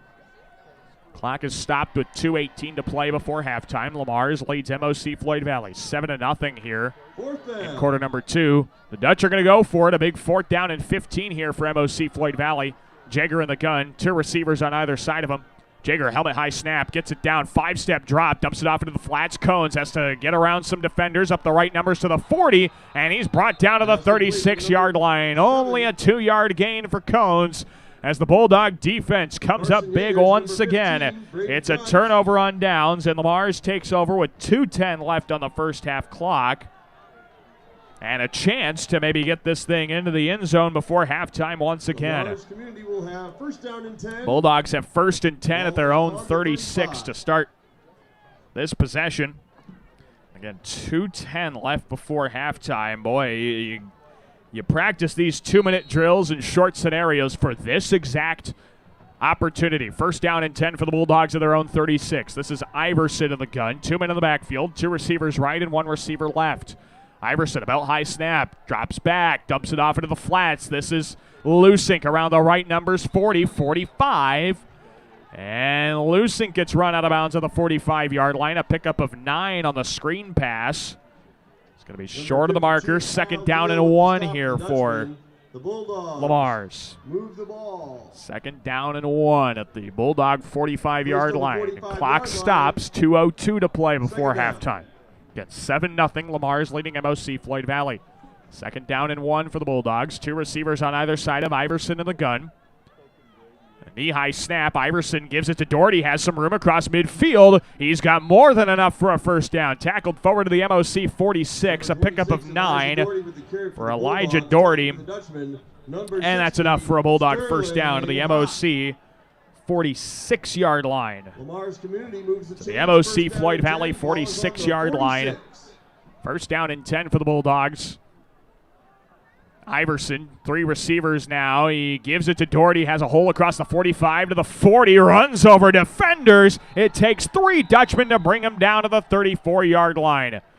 A pickup of 12 for Doherty and another Bulldog first down.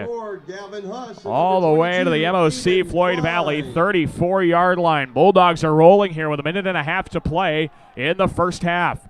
Iverson, 2 receivers right, 1 left. They'll give it to Doherty once again. Why not? He's across the 30, still moving, and finally dragged down to the 27-yard line. Pickup of 7 for Elijah Doherty. And it's going to be second down and 3. Well, this is like we saw with Galen Catholic's Dylan Lehman last week. Just keep giving 26 the football. Doherty with 13 carries, 87 yards, and a touchdown.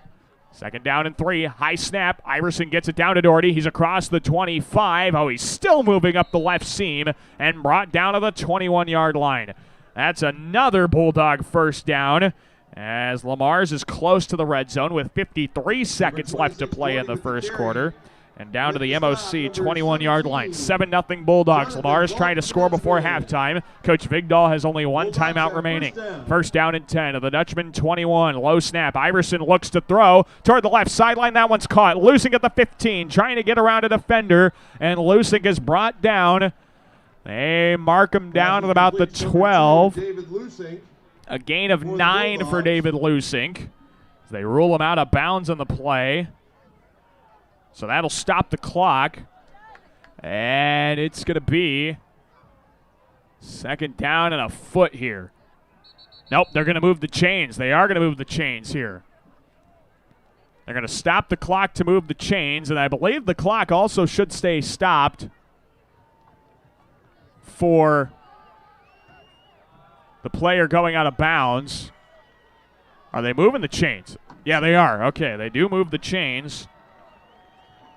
A little bit of confusion on whether they were or not. So that is ruled at the MOC 11. First down and 10 at the Dutch 11. Under 30 seconds to play in the half. They motion a man out of the backfield. The fake give to Doherty. Iverson keeps it himself up the left hash. We have a flag on the play across the 10 to the 9. A pickup of 2 for Tyler Iverson. That would make it second down and 8, but we do have a penalty flag here with 20 seconds left before halftime. This is going on the Bulldogs. It is a holding penalty on Lamar's. Number 54. That'll back up the Bulldogs, I believe, to the MOC-Floyd Valley 24, roughly, if that spot of the flag is correct. Maybe the 23. And, yes, it will go back to the MOC 23-yard line. So a loss of 12 because of that penalty. It's going to make it first down and 22 to go. Bulldogs have to get across the 1-yard line to convert the first down. Again, only 20 seconds left before halftime. Ball at the MOC 23. Iverson lost the handoff, and this ball is loose on the turf at the 30-yard line. And who's got the football? It is Lamar's, who dives on it at the 30-yard line. Boy.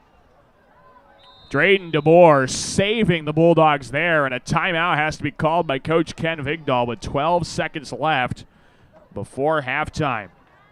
And it's going to be second down and 29. I think the down and distance don't totally matter at this point. That's the third and final timeout of the It's the third final timeout for Coach Vigdahl and the Bulldogs here before halftime with 12 seconds to play. Lamar's 7, MOC-Floyd Valley 0. We'll take this time to thank our sponsors bringing you Bulldog football here on KLEM. Sponsors like Easy Clean Car Wash, Floyd Valley Healthcare, Rexwinkle Funeral Home, Taco John's, Van Sanitation, Prime Bank, Iowa State Bank, Julie Hurt, Realtor of Century 21 ProLink, Timmons Construction, Tenninger Insurance, Galen Catholic Schools, CNOS, Klein Insulation, Wilchin Construction, Stratmeyer Home Improvement Center, Hummer's Lawn Care, Pease Pizza House, Universal Windows Direct, Top Notch Automotive, Exit Realty Midwest, and Premier Communications. So here we go, 12 seconds to play before halftime. Bulldogs out of timeouts here.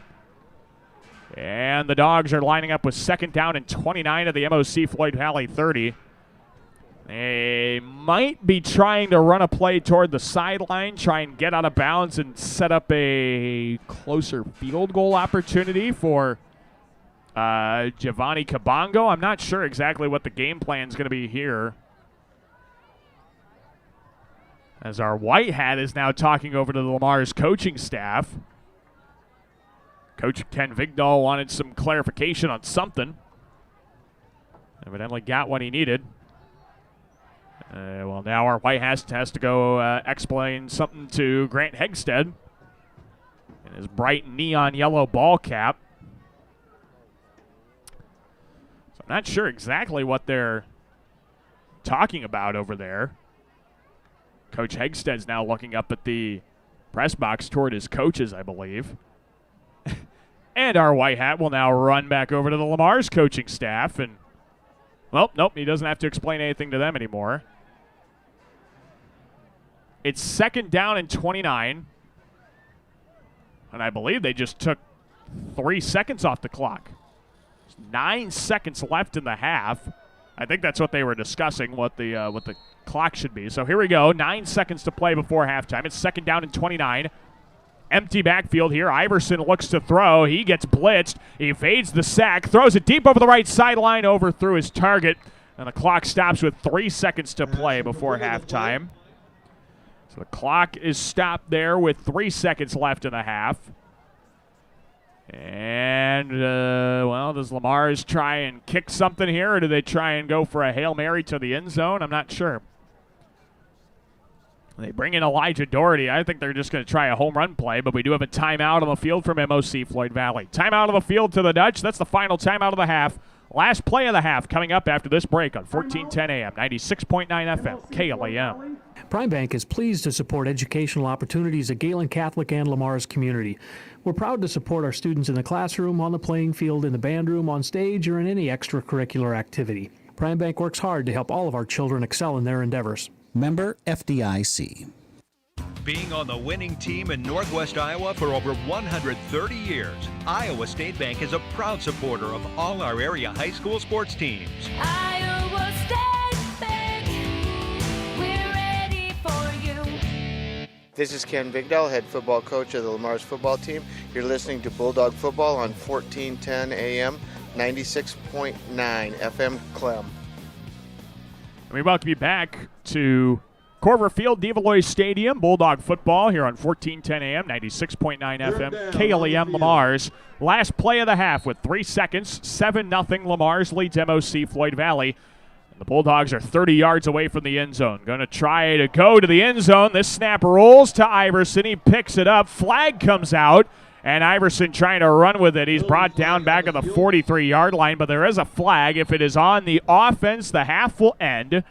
If it's on the Dutch defense, they might have to play one more untimed down. I believe it's going to be on the Bulldogs, though. And so that'll end up negating everything, probably. On a loss of 12 by Iverson. Yep, it's holding on the offense.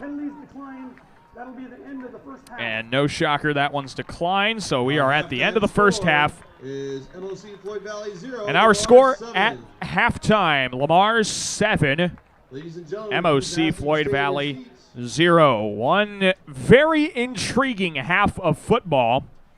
Well, we'll try breaking it all down for you when we return to Corver Field, DeValois Stadium. We'll also try and track down some scores before we get you going with the second half of action here from Orange City. Again, our score, Lamar's 7, MOC-Floyd Valley 0 in a wacky first half. So we'll get a break in. We'll come back. We've got halftime stats and a recap of the first half along with scores from around Northwest Iowa. That's coming up at halftime. You're listening to Bulldog Football on 1410 AM, 96.9 FM, KLEM Lamar's. Hi, this is Julie Hurt with Century 21 ProLink in Lamar's, your local real estate expert dedicated to results. Whether buying or selling a home, call me, Julie Hurt, with Century 21 ProLink in Lamar's at 540-7757. That's 540-7757. Since 1932, Tenninger Insurance has been providing the area with dependable insurance coverage. A.J. Tenninger continues the tradition as an independent insurance agent dedicated to serving you. Tenninger Insurance, Plymouth Street, Lamar's. Galen Catholic School, excellence in education, leadership through Christ. For information, check their website at galencatholic.org. Success is born of skill and team. Like the teams playing, CNOS has combined award-winning skill and teamwork into the premier medical facility in the region. For the areas of joint, bone, muscle, nerve, and brain are treated with the skills of comprehensive care from a team of highly trained experts. And CNOS takes care of many of the student athletes in Siouxland. CNOS is proud to bring you this game. Go to cnos.net to learn more. Klein Insulation can provide you with a complete insulation system for your attic, crawl spaces, and foundation walls. Call Kyle with Klein Insulation at 540-5691. That's 540-5691. With over 35 years of construction experience, you can trust the expertise of Stratmeyer Home Improvement Center. From remodeling to adding on to siding and gutters, your hometown boys can do it all. Call Steve today at 546-4606. Stratmeyer's Home Improvement Center, your hometown boys.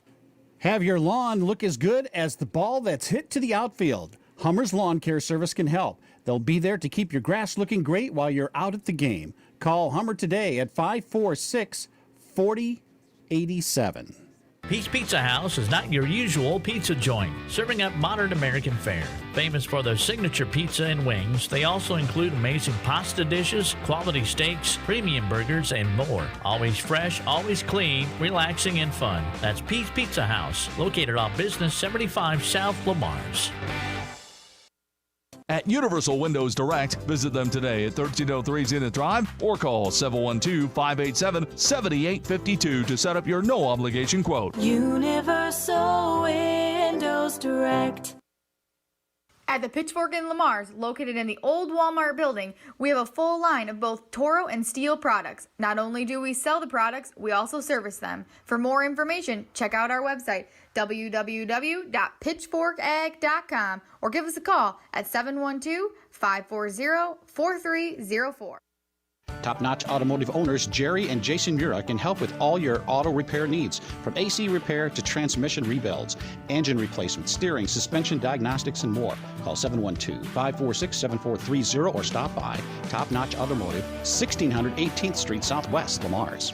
Hi, this is Misty Zek. This is Brock Nohava. This is Dave Close. Hi, this is Austin Sitzman. Hi, this is Jody with Exit Realty Midwest. We are excited to support our area football teams. Exit Realty Midwest Lamar's. Online at exitrealtymidwest.com. This is Tyler Iverson, quarterback on the Lamar's football team. You're listening to Bulldog Football on 1410 AM, 96.9 FM, KLEM. We welcome you back to halftime here at Corver Field, Devalloy Stadium. Daniel Versteeg joining you on 1410 AM, 96.9 FM, KLEM Lamar's. Also online audio streaming, KLEM1410.com. And you can check out this audio stream as well on the KLEM Radio YouTube channel. It's halftime. Lamar's leads MOC-Floyd Valley 7-0. Well, let's see kind of how we got here with a wacky first half. It was a scoreless first quarter with the ball spending the entire time in Lamar's territory. And neither squad was able to score. MOC-Floyd Valley got the football following a fumble for the Bulldogs. And MOC-Floyd Valley started their drive at Lamar's 3-yard line, but was unable to score, and they still have not scored in this ball game. Lamar's on their first drive of the second quarter marched down the field. 10 plays, 79 yards in 4 minutes and 13 seconds. Capped off by a 3-yard touchdown run by Elijah Doherty. The point after was good. That made it 7-0. That's our only scoring to this point. Following that touchdown run, we have a punt, a turnover on downs twice, and then our drive that ended the first half. So that's where we sit, 7-0. Let's take a look at some stats here. First total offense, MOC-Floyd Valley only 33 yards of total offense on 29 plays. That's an average yards per play of 1.1. The Bulldog defense coming up big here. For Lamar's 66 yards rushing and 30 yards passing for a total offensive output of 96. The Dutch have 35 passing yards and -2 rushing yards. Despite the amount of fumbles, Lamar's has only turned the ball over once, and I think they're very fortunate to have only turned the ball over once. That was on their first drive of the contest. Lamar's is 3 for 6 on third down tries, 2 for 5 on their fourth down conversions. MOC-Floyd Valley 2 for 9 on third downs and 3 for 6 on their fourth downs here in tonight's contest. Tyler Iverson, 4 for 5 passing for 30 passing yards. 2 catches for David Lusink at 19 yards. Sione Fafita has a catch for 7 yards to go along with it. And beg your pardon, Lusink has 3 catches for 23 yards. Beg your pardon there. And Fafita with his catch for 7 yards. Elijah Doherty, 14 carries, 92 rushing yards and a rushing touchdown. He is definitely the star of tonight's contest offensively for the Bulldogs. He was the main contributor in that drive that ended in a touchdown for Lamar's. And now 14 carries, 92 yards and a touchdown. He is really putting the Dogs on his back. It is Riley Sadowski who has a 27-yard carry. Keon Butcher, 3 carries for a yard. He has had some trouble on those jet sweeps. David Lusink, 3 carries for -1 yards. Tyler Iverson is tagged with -52 rushing yards. I don't blame him for that. There's been some bad snaps that have led to that here in tonight's contest. Defensively, leaders here, Riley Sadowski and Reese Spieler are leading the way with 3 tackles apiece. And, a good night as well for Carter Janess on the defensive line. He has 3.5 tackles. I beg your pardon. He's leading the way total tackles in this one. For MOC-Floyd Valley, we'll take a look at their offense. Carson Jager, 7 for 18 passing for 35 passing yards in this one. And running the football is Caden Moss. He has 2 carries, 19 yards. It is Aiden Klein who has, Aiden Klein has a few more carries than that. He has 4 carries, 10 rushing yards in this one. And not much going for the Dutch through the ground as Braden Cones has 3 carries for 4 yards. Carson Jager only -1 yards on the ground. Not a good offensive output here on the ground. Through the air, you're getting some extra outputs there for MOC-Floyd Valley. You have a couple of catches here for Jackson Voss. He has 18 yards, a couple of catches and 5 yards for Aiden Klein, and you distribute it from there. Defensively, for the Dutch, it is Sterling Hawk who has 4 tackles leading the way for MOC-Floyd Valley as the Bulldogs lead the Dutch by a score of 7-0. It's a very entertaining first half so far in this contest, and we thank the Lamar's statisticians for contributing our stats here in the first half of this one, doing a lot better job of keeping track of things than I can, and we thank them for letting us borrow their iPad and stat sheet here at halftime. 7-0 as Lamar's leads MOC-Floyd Valley. Well, I can think of one thing that Coach Ken Vigdahl is going to talk about tomorrow morning on the KLEM Coaches Corner right away. It was Lamar's inability to take care of the football. Again, Lamar's has only 1 turnover, but I believe they fumbled it at least 4 different times, and that is not counting the amount of bad snaps that go over the head of the quarterback and roll all the way backwards. That's just counting straight fumbles on a bad handoff or losing the football from a tackle. It has not been Lamar's night trying to take care of the football, and the turnover numbers does not show for it, but if you look at the total number of fumbles, that would show it. It has been a rocky night trying to take care of the football for Lamar's in this one. As they lead, though, despite all of that, 7-0 here at halftime. Let's get another break in. When we come back, we'll track down some scores from around Northwest Iowa. And, see how Class 4A District 1 is going, see how Galen Catholic is doing, and some good games around Northwest Iowa. We'll get you caught up on those when we return. Again, the Bulldogs lead the Dutch 7-0 here at halftime at Corver Field, Devaloy Stadium. We're back with scores from around Northwest Iowa after this break. You're listening to Bulldog Football on 1410 AM, 96.9 FM, KLEM Lamar's. Make sure your life runs smoothly with an upgraded internet package from Premier Communications, connecting you with the internet speed and television access package that best fits your wants and needs. Premier Communications is happy to support our area coaches, athletes, and the parents who support them. Have a great season. Campbell's Lawn and Landscape is a proud supporter of local athletics. Hard work and determination is what leads to success, and just like the team, Campbell's Lawn and Landscapes believes the same with their business. Give them a call today at 540-5434. Colbeck Incorporated is proud to support local high school athletics. They encourage you to play hard and play smart and always show good sportsmanship. Best of luck from your friends, Brian, Kevin, and Wayne Colbeck. Perspective Insurance. Better together. Whatever your insurance needs, call Perspective Insurance in Lamars today at 546-7821 and make sure you are properly covered. Perspective Insurance in Lamars, a new way to view insurance. Murphy, Collins, and McGill PLC in Lamars supports our local student athletes, trusted for generations with reliable legal guidance. So when you are in need of legal services, consult with one of the attorneys at Murphy, Collins, and McGill PLC, located at 38 First Avenue Northwest, Lamars, Iowa. Protect your property, your home, and your land. Contact Iowa Abstract Land and Title Company for your information to update and record for your property protection. Iowa Abstract Land and Title Company. Hi, this is Joel Johnson of the Maurer Johnson Funeral Home. As graduates of Lamar's community and Galen Catholic, Nikki and I are proud to support our local athletic programs.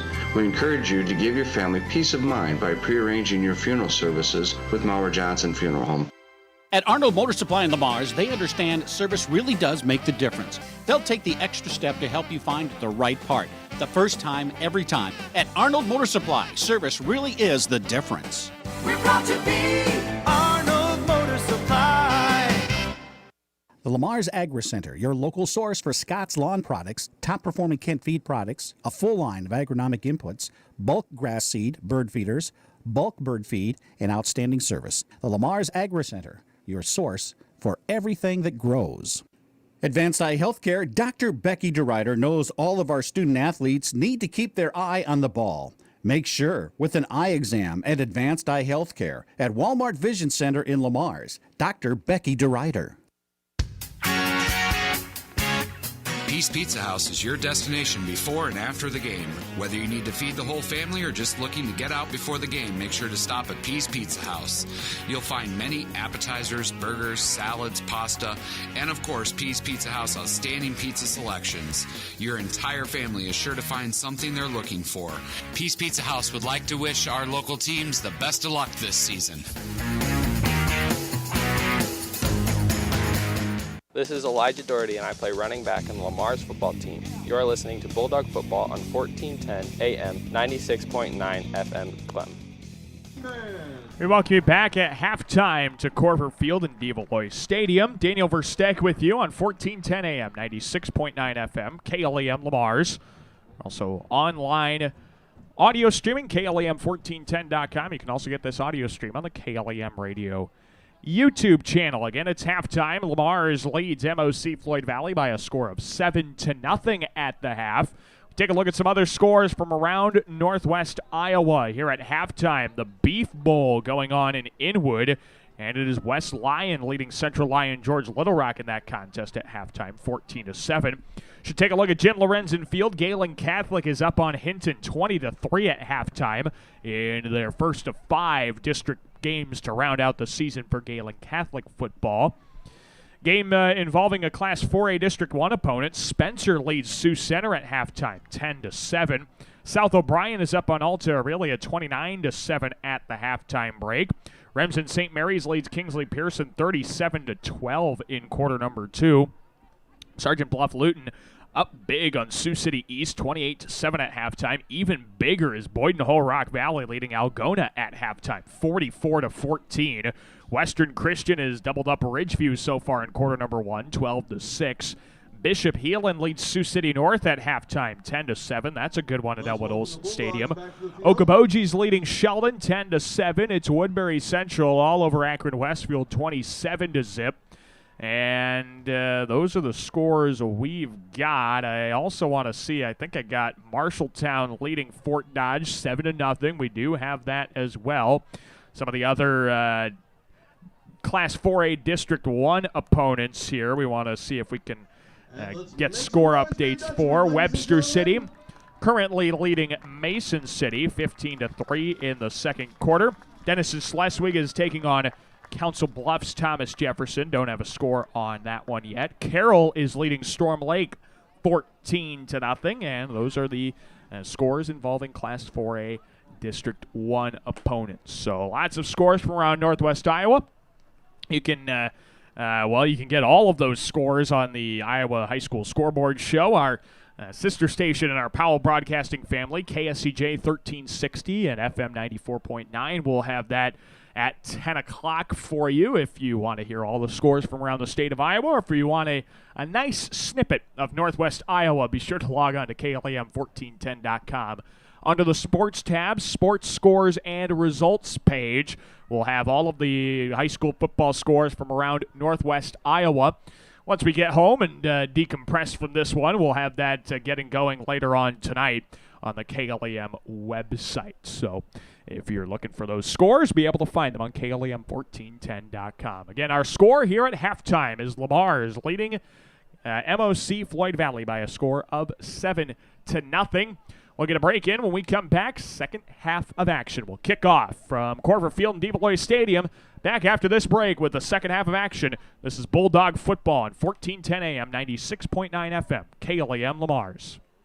When it comes to service, your Lamar's Hy-Vee is #1 for shopping both in-store and online. Save with the Fuel Saver Plus Perks Rewards program at Hy-Vee, where there's a helpful smile in every aisle.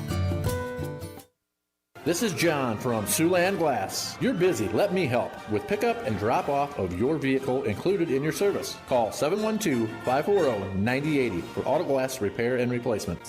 Certified Public Accountants Cruz & Cruz extend their support to all the athletes and remind everyone, in the spirit of sports, participation is more important than winning. Cruz & Cruz Accounting, proud to be a sponsor of KLEM Sports. Whether you're building, remodeling, or renovating, choose the professional that you've come to trust. O.H. Livermore Construction. From commercial to residential remodeling to a complete renovation, contact O.H. Livermore Construction for a free estimate today. 540-6247. O.H. Livermore Construction, Lamar's.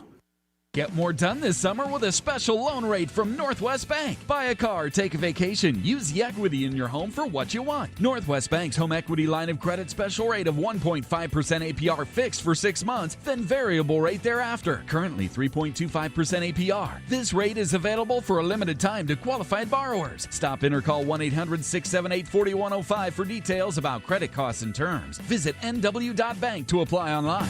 Commitment you can bank on. Equal housing lender, member FDIC. This is Drayden DeBoer, middle linebacker on Lamar's football team. You're listening to Bulldog Football on 1410 AM, 96.9 FM, KLEM.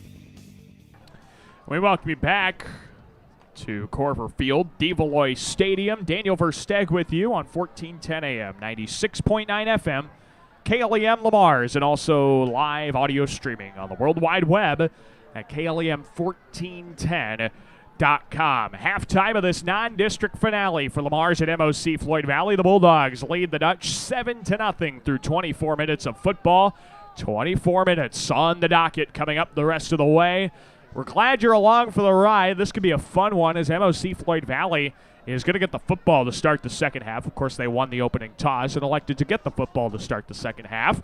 So we'll see that Dutchman offense get back out into the field and see if they've got another strike here for Lamar's. And see if, if MOC-Floyd Valley can make some noise here. Again, their first drive of the game started at the Bulldog 3-yard line, and they were unable to get into the end zone. So that's kind of been the, I guess theme is the right word. It's kind of been the mantra of the night for the MOC-Floyd Valley offense, is their inability to score so far.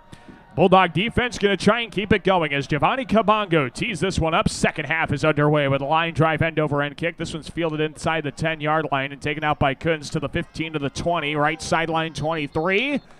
And a run out of bounds at about the 24-yard line. Good kick return there by Braden Kunz. Number 21, and it is going to start up 1st and 10 here for the Dutch. Ball is spotted the MOC-Floyd Valley 24-yard line with 11:53 to play before the end of quarter number 3. So here we go. The Dutch offense has to really make some noise here. They've got to make a play. They have got to get to the end zone.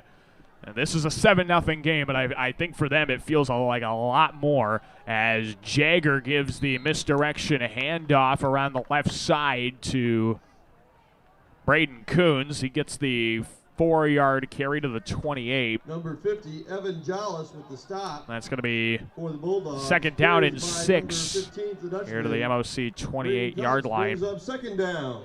Second down and 6 for MOC-Floyd Valley.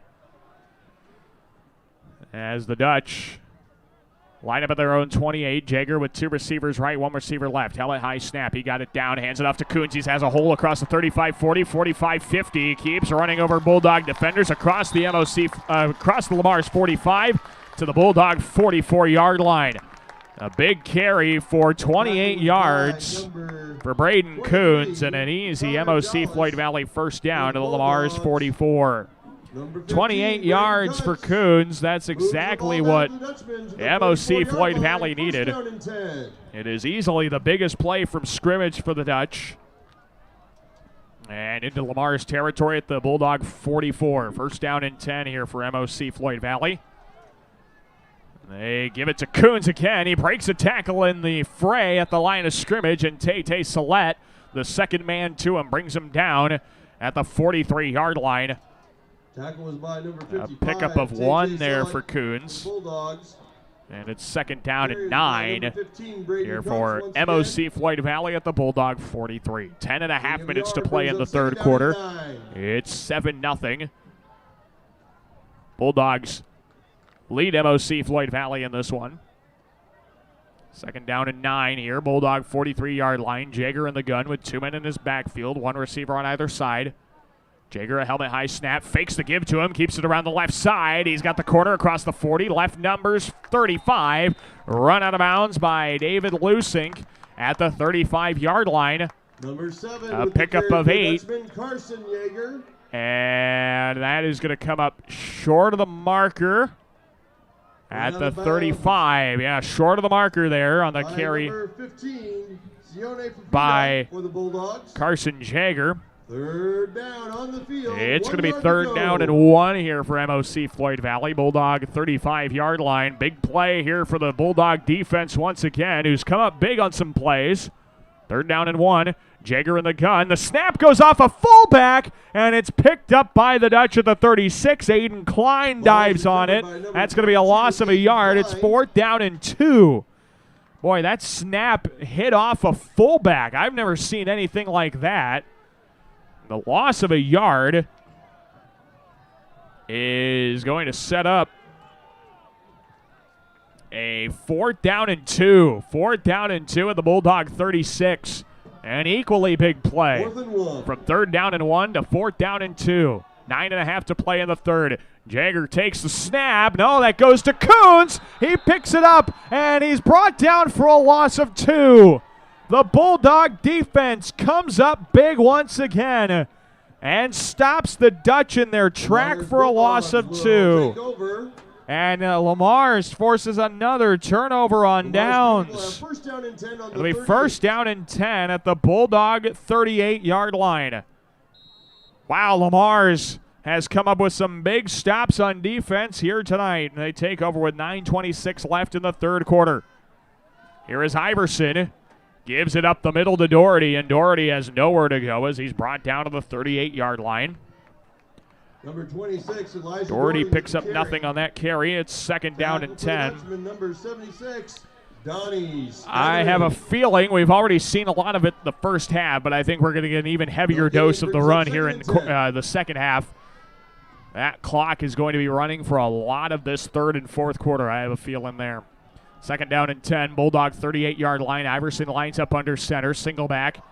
The give is to Doherty. Around the right side, he's got some green across the 40. Right numbers to the 41, and he was stopped before he could get to the corner. A pickup of 3 for Doherty. 26, Elijah Doherty going to set up once again for the third down and 7 here for the Mars. Number 60, Sterling Hawk. 3rd down and 7 here for the Bulldogs at their own 41-yard line.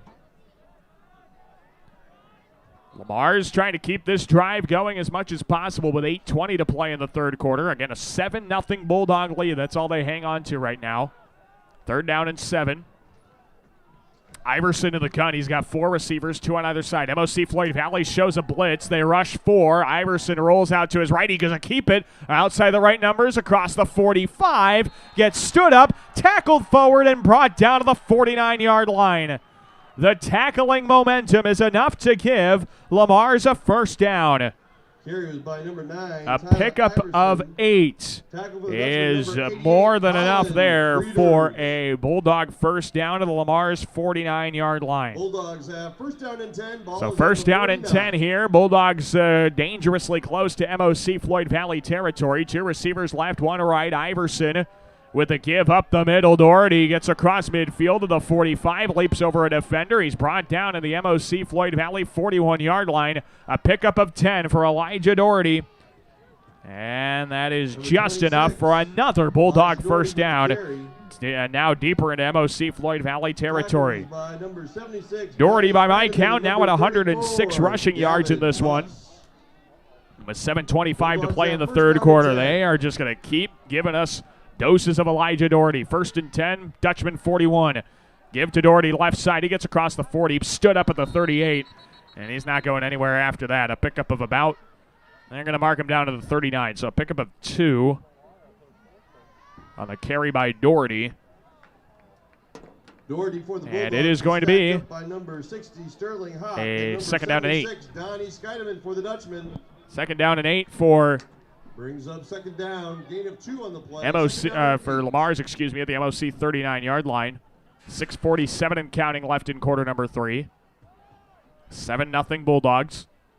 2nd and 8, 39-yard line. Iverson fakes the give, play action, dumps it off to Lusing on a screen outside the right numbers 35. He's brought down on the right sideline of the 34. A pickup of 5 for Lusing. As David Lusing is slow to get up a little bit. He just needed a little help getting off the turf.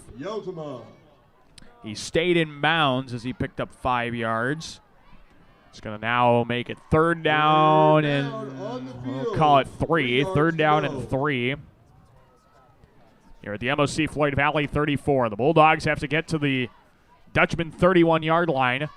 And again, the clock keeps moving here with 6 minutes to play in quarter number 3. Bulldogs have no intention of stopping that thing anytime soon. 3rd down and 3. Little misdirection, give it to Doherty around the right side, and he gets tackled for a loss, or no gain on the play. No gain on the play for Elijah Doherty. Brought down right at the original line of scrimmage, and now a choice here. 4th down and 3 for the Bulldogs. I think they're going to go for it. They're definitely in 4-down territory once again. 3 yards to go. At the Dutchman 34, Bulldogs have to get to the 31. They're going to stack the box with 3 tight ends, 2 men in the backfield. Iverson under center.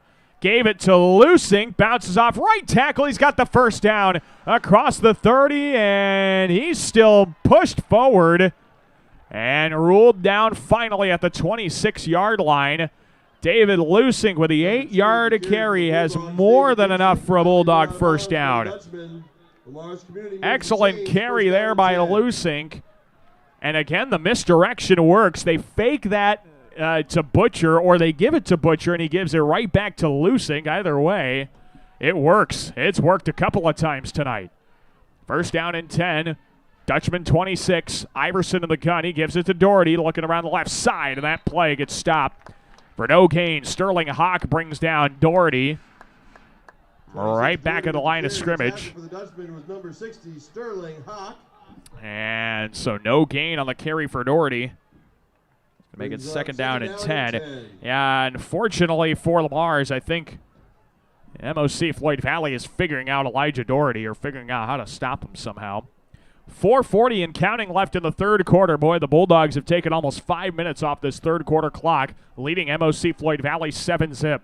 2nd and 10, a play action fake. Iverson rolls out right to throw. He dances away from tacklers, keeps it up the right seam. 25, down to the 20. He's brought down to the 19-yard line. Tyler Iverson with a lot of movement got away from two would-be sackers, and he gets down into the red zone of the MOC-Floyd Valley 19. A pickup of 7, and it's 3rd down and 3. Boy, MOC-Floyd Valley is going to be kicking themselves over that play. They easily had Iverson down in the backfield, but he just danced away from the two defenders and kept things going. It's now 3rd down and 3. And the Dutchman 19. Iverson, 2 receivers, right, 1 left. The give, play action fake. They dump it off into the flats. Lusink, right sideline, 15 to the 10. And a flag comes out as Lusink gets pushed out of bounds at the 5-yard line. A pickup of 14 for David Lusink. We've got illegal hands to the face is going to be called on the offense. They're going to get Lamar's for it. David Lusink must have got the defender's face mask on a stiff arm move. And so the 14-yard gain for Lusink might be coming back. Well, we'll see if they end up keeping the down, keeping it at 3rd down. Is it going to be 4? I'm not sure what they're going to do here. They're going to have to tell us here. 3:42 left in the 3rd quarter. Bulldogs have taken almost 6 minutes off this clock. An excellent drive here for the Bulldog offense. Here comes our white hat. Number 2 No, on it's the offense. holding. 10-yard penalty from the spot of the foul. The result's a 1st down.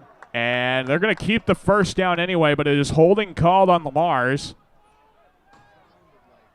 Coach Ken you know what? I'm with Coach Ken Vigdahl. David Lusink was called for the holding penalty. How in the world can Lusink get called for the penalty when he has the football? How can a player with the ball hold? I don't get it. Someone's got to explain that one to me. If that is the call, nevertheless, the play is still going to result in a 1st down. Number 15 on the offense. Okay, so they corrected it to try and cover themselves there, as they call Sione Fafita for the holding penalty instead of Lusink, who was the ball carrier and is incapable of holding a defender when he has the football. And now Coach Grant Hegstead wants to talk to our white hat. Bottom line, all of that basically ends up in about a 4-yard gain total, and it still resulted in a Bulldog 1st down. So I guess that part of it is not lost. The field position is lost. Instead of a 1st and goal at the 5, it's a 1st down and 10 at the 15 instead. So that change was made. 3:42 left in quarter number 3, 7-0. Lamar's leads MOC-Floyd Valley. Dutchman coach Grant Hegstead talking to our near lines judge and our referee. I think he's maybe asking about why. Well, I think he should know why it's a 1st down there on the holding penalty. Penalty didn't back him up far enough to keep him in the same set of downs. So maybe that was his question. I'm not sure. Anyway, 1st down and 10 here at the Dutchman 15-yard line. Whatever they were talking about has been resolved, at least for the moment. Bulldogs remain in the red zone at the Dutchman 15. Iverson lines up under center. He has a receiver on either side and a tight end on either side. Iverson gives it to Doherty. Bounces off the left side, looking to get to the corner. He dances away from one tackler, and he gets brought down to the 12-yard line. A pickup of number 26, about Doherty with the carry. 3 on the play for Doherty. For the Dutchman, Kale Aaron. And that'll make it a 2nd down and 7. 2nd down and 7 here for Lamar's. 3:18 and counting left in quarter number 3. This is a fantastic drive. 6 minutes have been taken off the clock, and the Bulldogs could end this drive with a 2-possession lead. They lead 7-0 right now in quarter number 3. 4 receivers for Iverson on 2nd and 7. 3-step drop out of the gun, out route to the right side, caught by Butcher at the 5, and he's run out of bounds at the 3-yard line. A pickup of 9 on the completion to Keon Butcher, and a 1st down for Lamar's.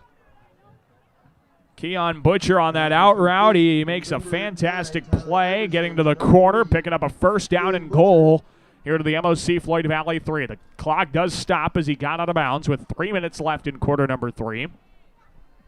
Bulldogs 7, MOC-Floyd Valley nothing. Bulldogs have 1st down and goal. Tyler Iverson under center, single back, a receiver on either side. It's first and goal from the 3. Iverson motions a receiver. He gives it to Doherty, who has a hole straight up the middle and into the end zone for another Bulldog touchdown. Elijah Doherty has his second rushing touchdown of this evening, and the Bulldogs lead 13-0 over MOC-Floyd Valley on a drive that takes 6 minutes and 31 seconds. What a drive, capped off by another great Elijah Doherty touchdown run. His second rushing touchdown of the night, his third rushing touchdown of the season, and it caps off a 14-play, 62-yard drive in over 6 minutes. And Giovanni Kabongo's point after kick is good. Our score with 2:55 left in the third quarter, 14-0. Bulldogs lead MOC-Floyd Valley here in this finale of non-district play. We're going to break in. We'll come back with the MOC-Floyd Valley answer. Bulldogs lead 14-0. Back with more Bulldog football after this on 1410 AM, 96.9 FM, KLEM, Lamar's. Williams & Company, certified public accountants, congratulates all area athletes in support of excellence, good sportsmanship, and the spirit of teamwork. A proud sports sponsor, Williams & Company, CPAs, your full-service business advisor with a local office in Lamar's. At American Bank, we believe in offering you what you want in a bank. Free checking, free debit and ATM cards, extended lobby and drive-up hours, competitive loans and deposit rates, online and mobile banking with bill payment and mobile deposit services. American Bank, achieving success together for over 130 years. Member FDIC and equal housing lender. This is Brandon Vanderslice, O-lineman on the Lamar's football team. You're listening to Bulldog Football on 1410 AM, 96.9 FM, KLEM. Welcome back to Corver Field in Develoy Stadium. Daniel Versteg with you on 1410 AM, 96.9 FM, KLEM Lamar's. Also online audio streaming, KLEM1410.com. 14-0, Lamar's leads MOC-Floyd Valley as Kabongo's kickoff is fumbled for a moment by Coons. He picks it up, takes it up the middle of the field to the 20, 25. And Coons brought down to the 26-yard line. A good kick return there for MOC-Floyd Valley as they will start their drive at their own 26-yard line. 2:49 to play in quarter number 3. MOC-Floyd Valley gets the football after Elijah Doherty runs it in from 3 yards out, capping off a 14-play, 62-yard drive that took 6 minutes and 31 seconds off of the clock. An epic drive. While Lamar's offense has them up 14-0 now in quarter number 3, and it'll be 1st and 10 for the Dutch at their own 26-yard line. So MOC's offense looking for an answer here. Jager in the gun, play action fake, looking to throw over the middle. He underthrows. Gavin Huss it incomplete. Boy, Huss had a lot of green behind David Lusink on the coverage as the pass falls incomplete. It's going to be 2nd down and 10. If that ball's a little bit harder thrown off of the arm of Jager, we might be looking at a one-score game again. Huss, again, like I said, had a lot of open space up the middle of the field. 2nd down and 10, though, for MOC-Floyd Valley at their own 26. MOC-Floyd Valley will open district play at Memorial Field in Sioux City at Bishop Heelan. Bulldogs open up district play next week. It's homecoming as the Bulldogs will welcome in the Storm Lake Tornadoes. 2nd down and 10, high snap. Jager gets it down, looks at the throw into the flats, and he overthrows his man in the backfield, Braden Cones, and incomplete. Incompletion makes it 3rd down and 10 now for MOC-Floyd Valley, and the Dutch offense has just petered off. Bulldog defense has come up to play in a big way tonight, as they are pitching a shutout, and this is exactly what the doctor ordered. I mean, that 8 points they allowed to Bishop Heelan was what the doctor ordered, but they've allowed 36 points in week 1, 42 points in week 3. They are pitching a shutout here in week 4, quarter number 3. This is a solid game for the Bulldog defense as Jager hit as he throws over the middle on 3rd and 10, and the pass is batted away by Connor Jalison, incomplete. Jackson Voss, the intended target. It's 4th down and 10, and MOC-Floyd Valley is going to line up to punt with Luke Yeltima. David Lusink and Bo Wadley, Bo Wadley on the 2 men back there to return. So Luke Yeltima and the Dutch are forced to go 3 and out. Yeltima takes the snap and gets it off the end of his foot, bounces into Bulldog territory and dies at the 42-yard line of Lamar's.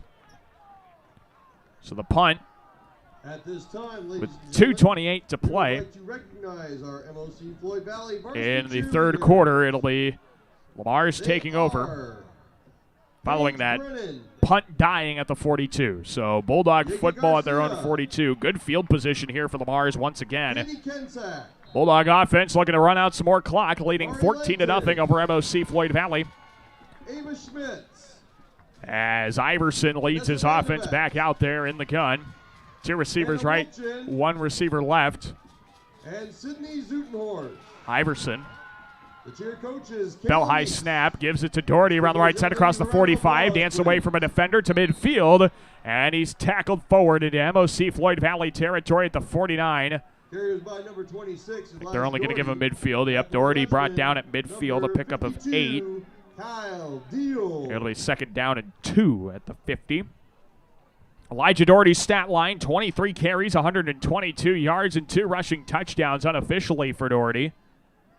Came in averaging 79 yards on the ground a contest. 2nd down and 2 at midfield. Iverson gives it to Doherty. Right up the middle, he's got 1st down yardage. Across the 45, down to the Dutchman 43-yard line. A pickup of 7 for Elijah Doherty and a 1st down for Lamar's to the MOC 43. Make sure you give him a high five. 149 to play in quarter number 3. 14-0. Lamar's leading MOC-Floyd Valley. Finale of non-district play for the Bulldogs and the Dutch. Here is 1st down and 10. The MOC-Floyd Valley 43. This is Iverson under center. Single back, a receiver on either side.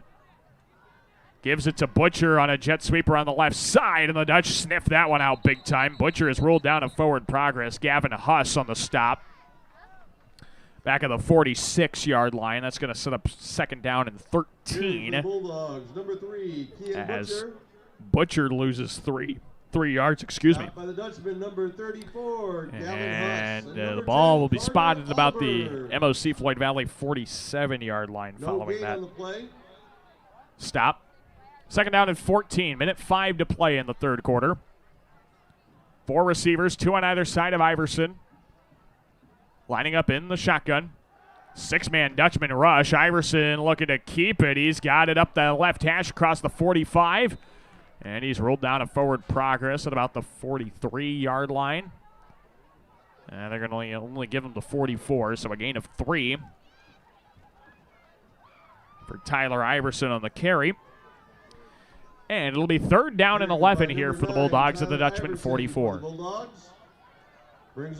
Bulldogs could really catch the Dutch napping here. They are taking their time getting set at the line of scrimmage. 4 receivers, 2 on either side. 22 seconds left in the third quarter, potentially the last play of this quarter. On 3rd down and 11, Iverson drops to throw toward the left sideline. That one's caught inside the Dutchman 40-yard line by Connor Jalis. From number 9, Tyler Iverson. To the 39-yard line. That's only a pickup of 5 to Connor Jalis. And that will be the end of quarter number 3. 14-0, Lamar's leads MOC-Floyd Valley. The Bulldogs will have a 4th down and 6, though, to start quarter number 4. 4th down and 6 for the Bulldogs, but they lead this one 14-0 through 3 quarters. We're back with more Bulldog football. After this break, you're listening to Bulldog football on 1410 AM, 96.9 FM, KLEM Lamar's. It's the corner for fashion. Clausen's on the corner downtown Lamar's. For men's, young men's, and ladies' clothing, a shoe department, and formal wear too. In-store alterations, gift cards, and personal service. Clausen's on the corner downtown Lamar's. Who has time to sit and wait and wait and wait to wash your car? Choose Easy Clean Car Wash. We'll have you in and out in under 4 minutes with a shine that will make people talk. Easy Clean Car Wash, making it easy. Just east of Hy-Vee on 12th Street, Lamar's. A home is a safe place to be, a roof over your head, and 4 walls to keep out the heat and cold. It's a child's laughter, a mother's song, and a father's strength. It's where we go for comfort and to share joy. It's your first school and your first church. It's where memories are shared. Hi, this is Julie Hurt, your Century 21 ProLink real estate agent. Whatever a home means to you, I am here to help you find the home you are looking for. Call 540-7757 and let me, Julie Hurt, help you make a house your new home. This is Caleb Eckstein, quarterback on the Lamar's football team. You're listening to Bulldog Football on 1410 AM, 96.9 FM, KLEM. Start quarter number 4. Lamar's will punt this one away to MOC-Floyd Valley, and a good kick by Mason Gangler. Bounces down inside the 15. Takes a Bulldog roll where it is down at the 8-yard line. Excellent punt by Mason Gangler. Nets 30 yards. And nets MOC-Floyd Valley down inside the 10. Excellent job forcing the Dutch into bad field position. And MOC-Floyd Valley will start first down and 10 from their own 8-yard line. With 11:49 to play in the ball game, it is 14-0. Lamar's leads MOC-Floyd Valley in this finale of non-district play. The Dutch take over, trying to get something going offensively. They have just been shut down. Bulldogs are pitching a shutout through 3 quarters. This is a great game for the Bulldog defense. As Jagger is going to give it up the middle. This is Aiden Klein getting stopped of forward progress for a big loss. Actually, for no gain. They rule him down of forward progress before he could lose anything. And so it'll remain second down at about 10 here for MOC-Floyd Valley at their own 8-yard line. A long 92-yard field stares them down, trying to get their first score of the evening, and a score that has eluded them, even starting the ball game at the Bulldog 3. This is Jagger. Play action, dumps it off into the flats. Having some room with it is Cooper Huss up the left numbers. And Huss gets ruled down of forward progress at about the 13. The 13-yard line, a pickup of 5 on the completion to Cooper Eckstein, to Cooper Huss. That'd be Cal Eckstein on the cover, on the tackle. Brings up third down on the field, 6 yards to go. So about third down, we'll call it about 5.5 here at the Dutchman 13-yard line. Third down and 5 here for Jagger. 2 receivers left, 1 right. A helmet high snap. Jagger drops back to throw toward the right side. Overthrows his intended target, Jackson Fawcett, incomplete. Connor Jalis has been all over on the coverage tonight, and he forces another incompletion to make it 4th down and 6. And out comes the MOC-Floyd Valley punting unit with Luke Yeltima. 10:26 to play in regulation. Bulldogs 14, MOC-Floyd Valley 0. The Bulldogs might be able to get a return into MOC-Floyd Valley territory. Luke Yeltima on to boot this one away. A high snap, got it down, and sends one off the end of his foot. That's going to take a bounce at the 35. It's fielded by Jalis at the 40-yard line. Connor Jalis with a gutsy return takes it up to the MOC-Floyd Valley 37 following the punt. So Lamar's will start at the MOC-Floyd Valley 37-yard line with 10:16 left in quarter number 4. With the return for the Bulldogs, Bo Waddle. Excuse me, that was Bo Wadley on the return. I beg your pardon. Bo Wadley on the return. That was a good return, a gutsy return like I mentioned, but you kind of need that every now and then. A good return, picking up a couple of extra yards than what they would have gotten. So Bo Wadley on the return. First down and 10, Dutchman 37. The pass toward the right sideline is caught by Sione Fafita. He's spun down and brought down to the 31-yard line. Gain of 6 on the completion to Fafita. Second down and 4 upcoming. Second down and 4 here for the Bulldogs at the MOC-Floyd Valley 31. A good chance for the Dogs to get another score, go up convincingly, send a statement into district play. Second down and 4, Dutchman 31-yard line. Iverson, 2 receivers right and 1 receiver left. Belt high snap. The give is to Doherty. Up the right seam. 30-25. Spun down. He's brought down for first down yardage at the 22-yard line. Gain of 9 for Elijah Doherty and a first down for the Bulldogs. And a trucker on the road is in approval of that Bulldog first down. So we have an MOC-Floyd Valley player down. And they call an injury timeout. 9:28 to play in regulation. Lamar's 14. MOC-Floyd Valley 0 our score.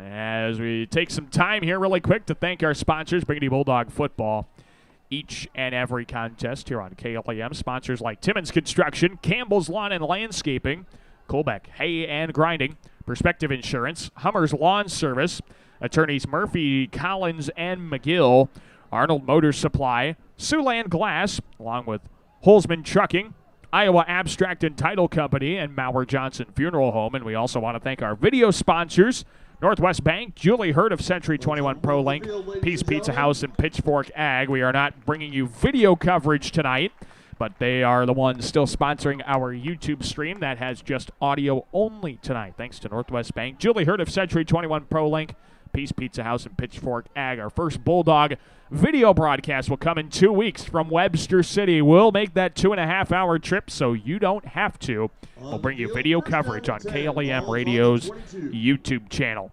Following the injury timeout, it's first down and 10 for the Bulldogs at the MOC 22-yard line. Bulldogs with Tyler Iverson in the gun. 2 receivers left, 1 receiver right. Doherty in the backfield off his right hip. One-step drop. Iverson lobs it up to the right corner. Flag on the play. They're going to get the Dutch for holding. Multiple flags come out as the pass was intended over there on the right sideline for Reese Spieler. And the Dutch are going to get called for defensive holding. And this one is going to give Lamar some good field position off it. But our lines judge, or our down judge, has to talk to our referee here. 9 minutes, 11 seconds to play in regulation. 14-0. Lamar's leading MOC-Floyd Valley, and now our white hat talking over to another official here before he makes the call.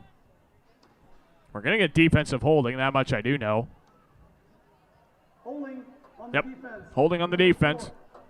Luke Yeltimo was holding on to Reese Spieler for dear life. And we got 10-yard penalty from the previous spot to give the Bulldogs a first down to the MOC-Floyd Valley 12-yard line. So that penalty gives the Bulldogs a first down into the Dutchman red zone at the 12-yard line. 9:11 to play in quarter number 4. 14-0 Bulldogs trying to make it a 3-score game.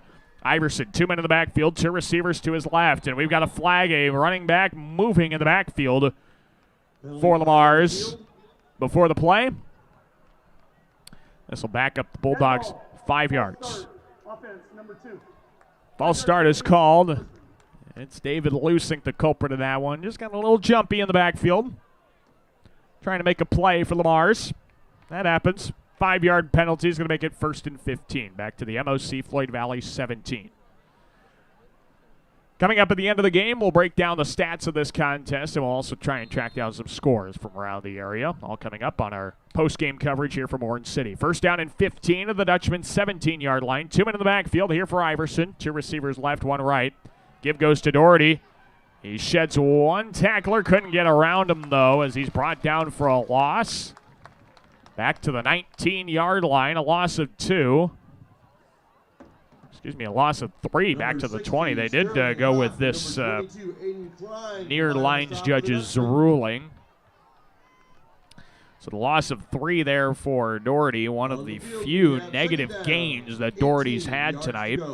In fact, that is the first negative gain of the game for Doherty. He's rushed it now 26 times, and he's lost yards only once. So it's second down and about 17 to go here. 4 receivers. Iverson drops back to throw from the 20 toward the right sideline. Pass is caught by Fafita and wrestled out of bounds by Luke Yaltima at the MOC-Floyd Valley 18. A pickup of 2 to Fafita. Sione Fafita on the catch. 3rd down and about 15 to go. 3rd down and 15. Here for Lamar's at the MOC 18. The Bulldogs are going to have some trouble here. 8 minutes to play. And the penalties have kept them from really taking advantage of a good red zone scenario. 3rd down and 15 here. 3 receivers left, 1 receiver right of the Dutchman 18. Iverson, a chest-high snap, three-step drop out of the gun. Oh, he got blitzed. He got away from the would-be tackler and is able to get back to the 19 for a loss of a yard. Iverson able to dance around the defenders, is only able to lose a yard there on the play. It's going to set up 4th down, and we're going to get a field goal try here with 7:25 to play. Giovanni Kabongo will try and convert his first varsity field goal in a Bulldog uniform. This is no gimme at all. Kicking off the right hash, and this is going to be officially a 36-yarder for Kabongo. 36-yard field goal. The hold from Tegan Kazel.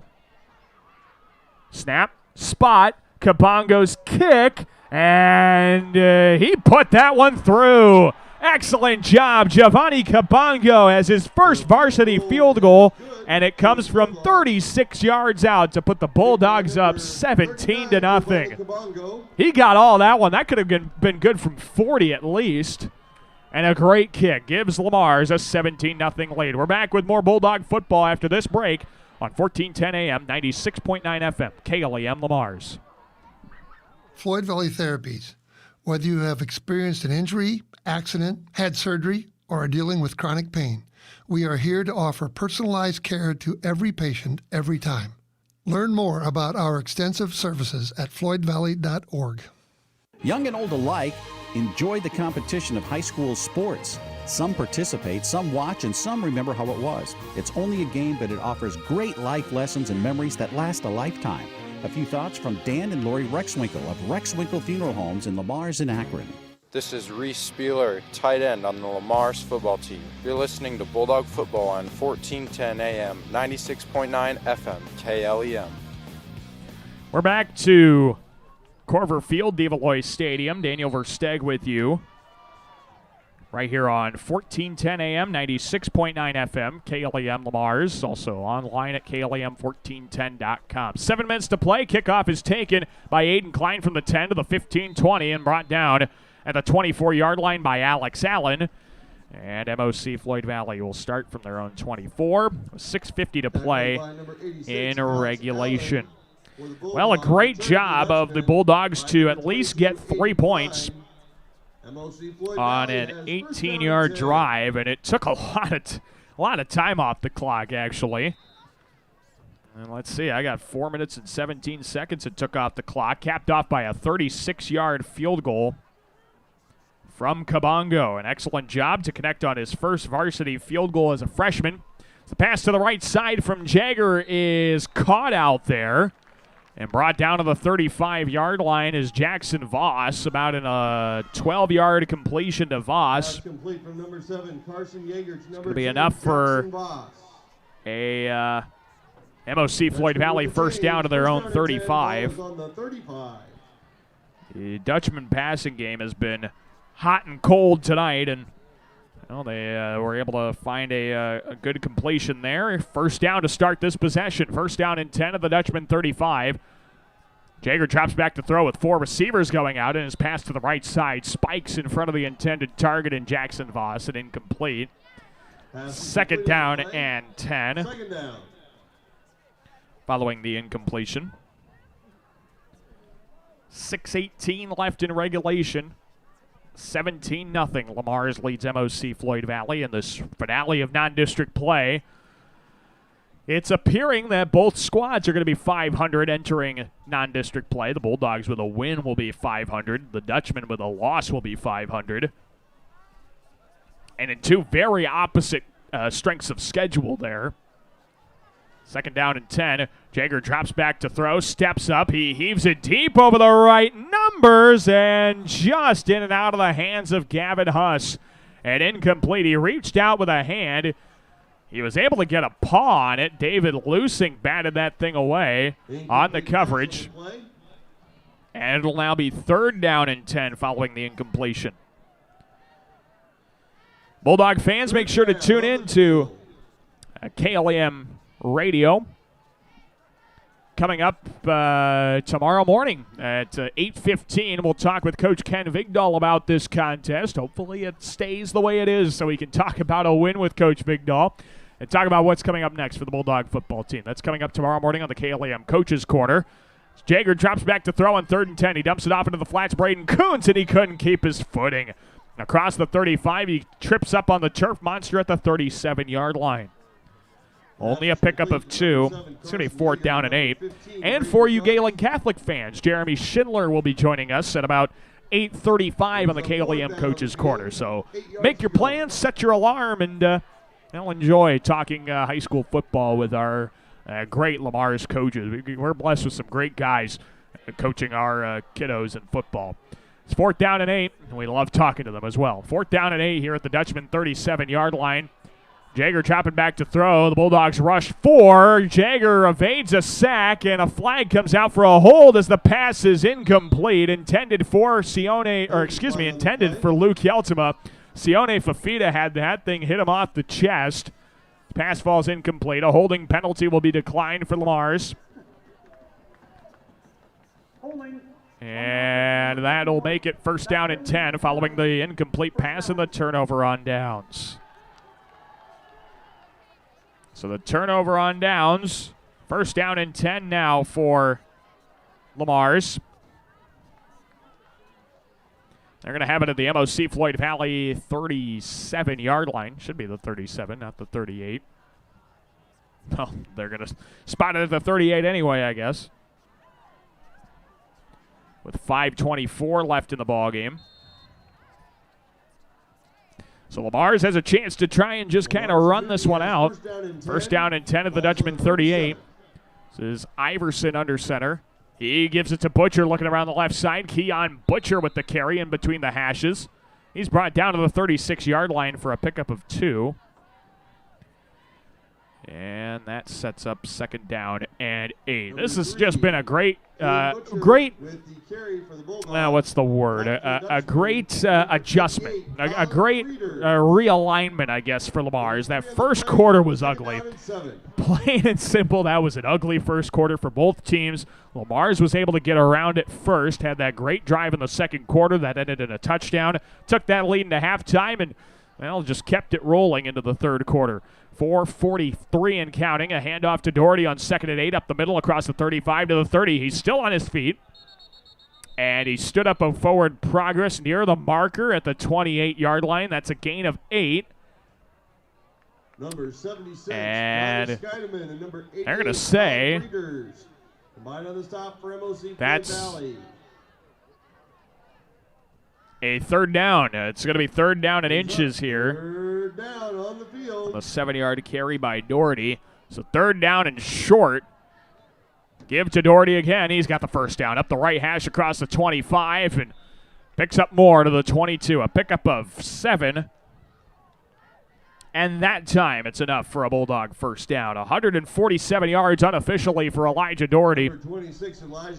28 carries, 2 rushing touchdowns. That is one heck of a stat line if you ask me. It's now 1st down and 10 at the Dutchman 22-yard line. 4 minutes to play in regulation, 17-zip. Lamar's leads MOC-Floyd Valley. A 4-receiver set, 2 on either side of Iverson in the gun. The 22. Screen pass out to the left side, in and out of the hands of Connor Jalison, incomplete. Following that pass, and it'll now be 2nd down and 10. 3:51, and the clock stopped here in quarter number 4. Some final scores from our Powell Broadcasting Station games on KSCJ. On Y Country 101.3. Hartley Melvin Sanborn, big winners over MMCRU 66-14. Over on KSCJ, Sergeant Bluff Luton leads Sioux City East 28-7 at the end of the third quarter. We'll get you a Galen Catholic score in our postgame coverage tonight. 2nd down and 10, bootleg. Iverson looking to throw left side, chase from his blind side. It takes it up the left seam and gets hit hard, but into the red zone to the 15-yard line. Pickup of 7 for Iverson, and it'll be 3rd down and 3. A much more manageable 3rd down and 3 on the carry by Iverson.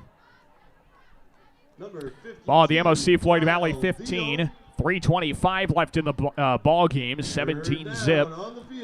Lamar is leading MOC-Floyd Valley and a potential 1st down away from putting another couple points on the board. 2 receivers right, 1 left of Iverson, 3rd down and 3. Iverson gives it to Doherty. Up the middle, he's got the 1st down across the 10-yard line. It's brought down at the 10. A gain of 5 for Doherty. He's over 152 yards by my count, and he's got enough for a Bulldog first down. It'll be first down and goal now at the MOC-Floyd Valley 10. 3 minutes left in regulation.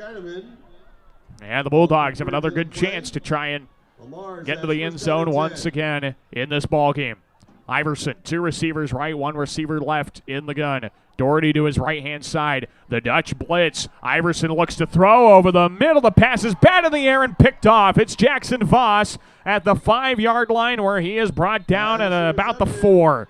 Jackson Voss with the interception, his first of the season. Iverson's 4th pick of the season. Ends the drive there near the end zone. First down and 10 here for MOC-Floyd Valley at the 4. Well, that's a great job by the Dutchman defense. That's their 3rd interception as a squad here this season. And we've got a holding penalty to tack on. Of course that's going to be declined. You're not going to accept that and give the Bulldogs the football again. So the Dutch come up with a second turnover of the contest on at Lamar's. It's the second time the Bulldogs have turned the ball over, and they're probably going to bookend this game almost with the first turnover coming on the second play of the game, and that interception possibly the last play from scrimmage for the Bulldog offense here tonight as MOC-Floyd Valley starts at their own 5 with 2:40 left in regulation. This is Jager. He gives it up the middle, and that carry by Aiden Klein keeps on going across the 10 to the 14-yard line. A pickup of 9 for Aiden Klein. And he comes up a yard shy of a first down to the 14-yard line. Well, more like 2. Second down and 2. They spotted about the 13 there. Second down and 1. Second down and 2. Well, the ball's spotted differently from where the down marker is. We'll call it second down and a yard and a half at about the 13.5-yard line. We'll get a compromise in. 2 receivers on either side of Jager in the gun.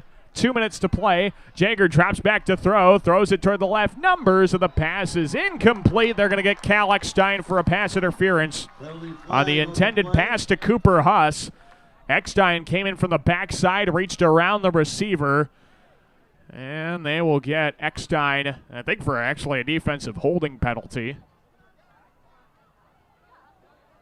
And this is definitely going against the Bulldogs, and they'll march it off once they get the announcement from our white hat. Ladies and gentlemen, at the conclusion of tonight's game, we do ask that once the PA announcer gets us off the microphone. Please stay off of the field and track.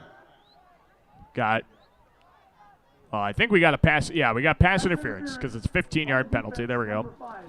Finally able to make the announcement.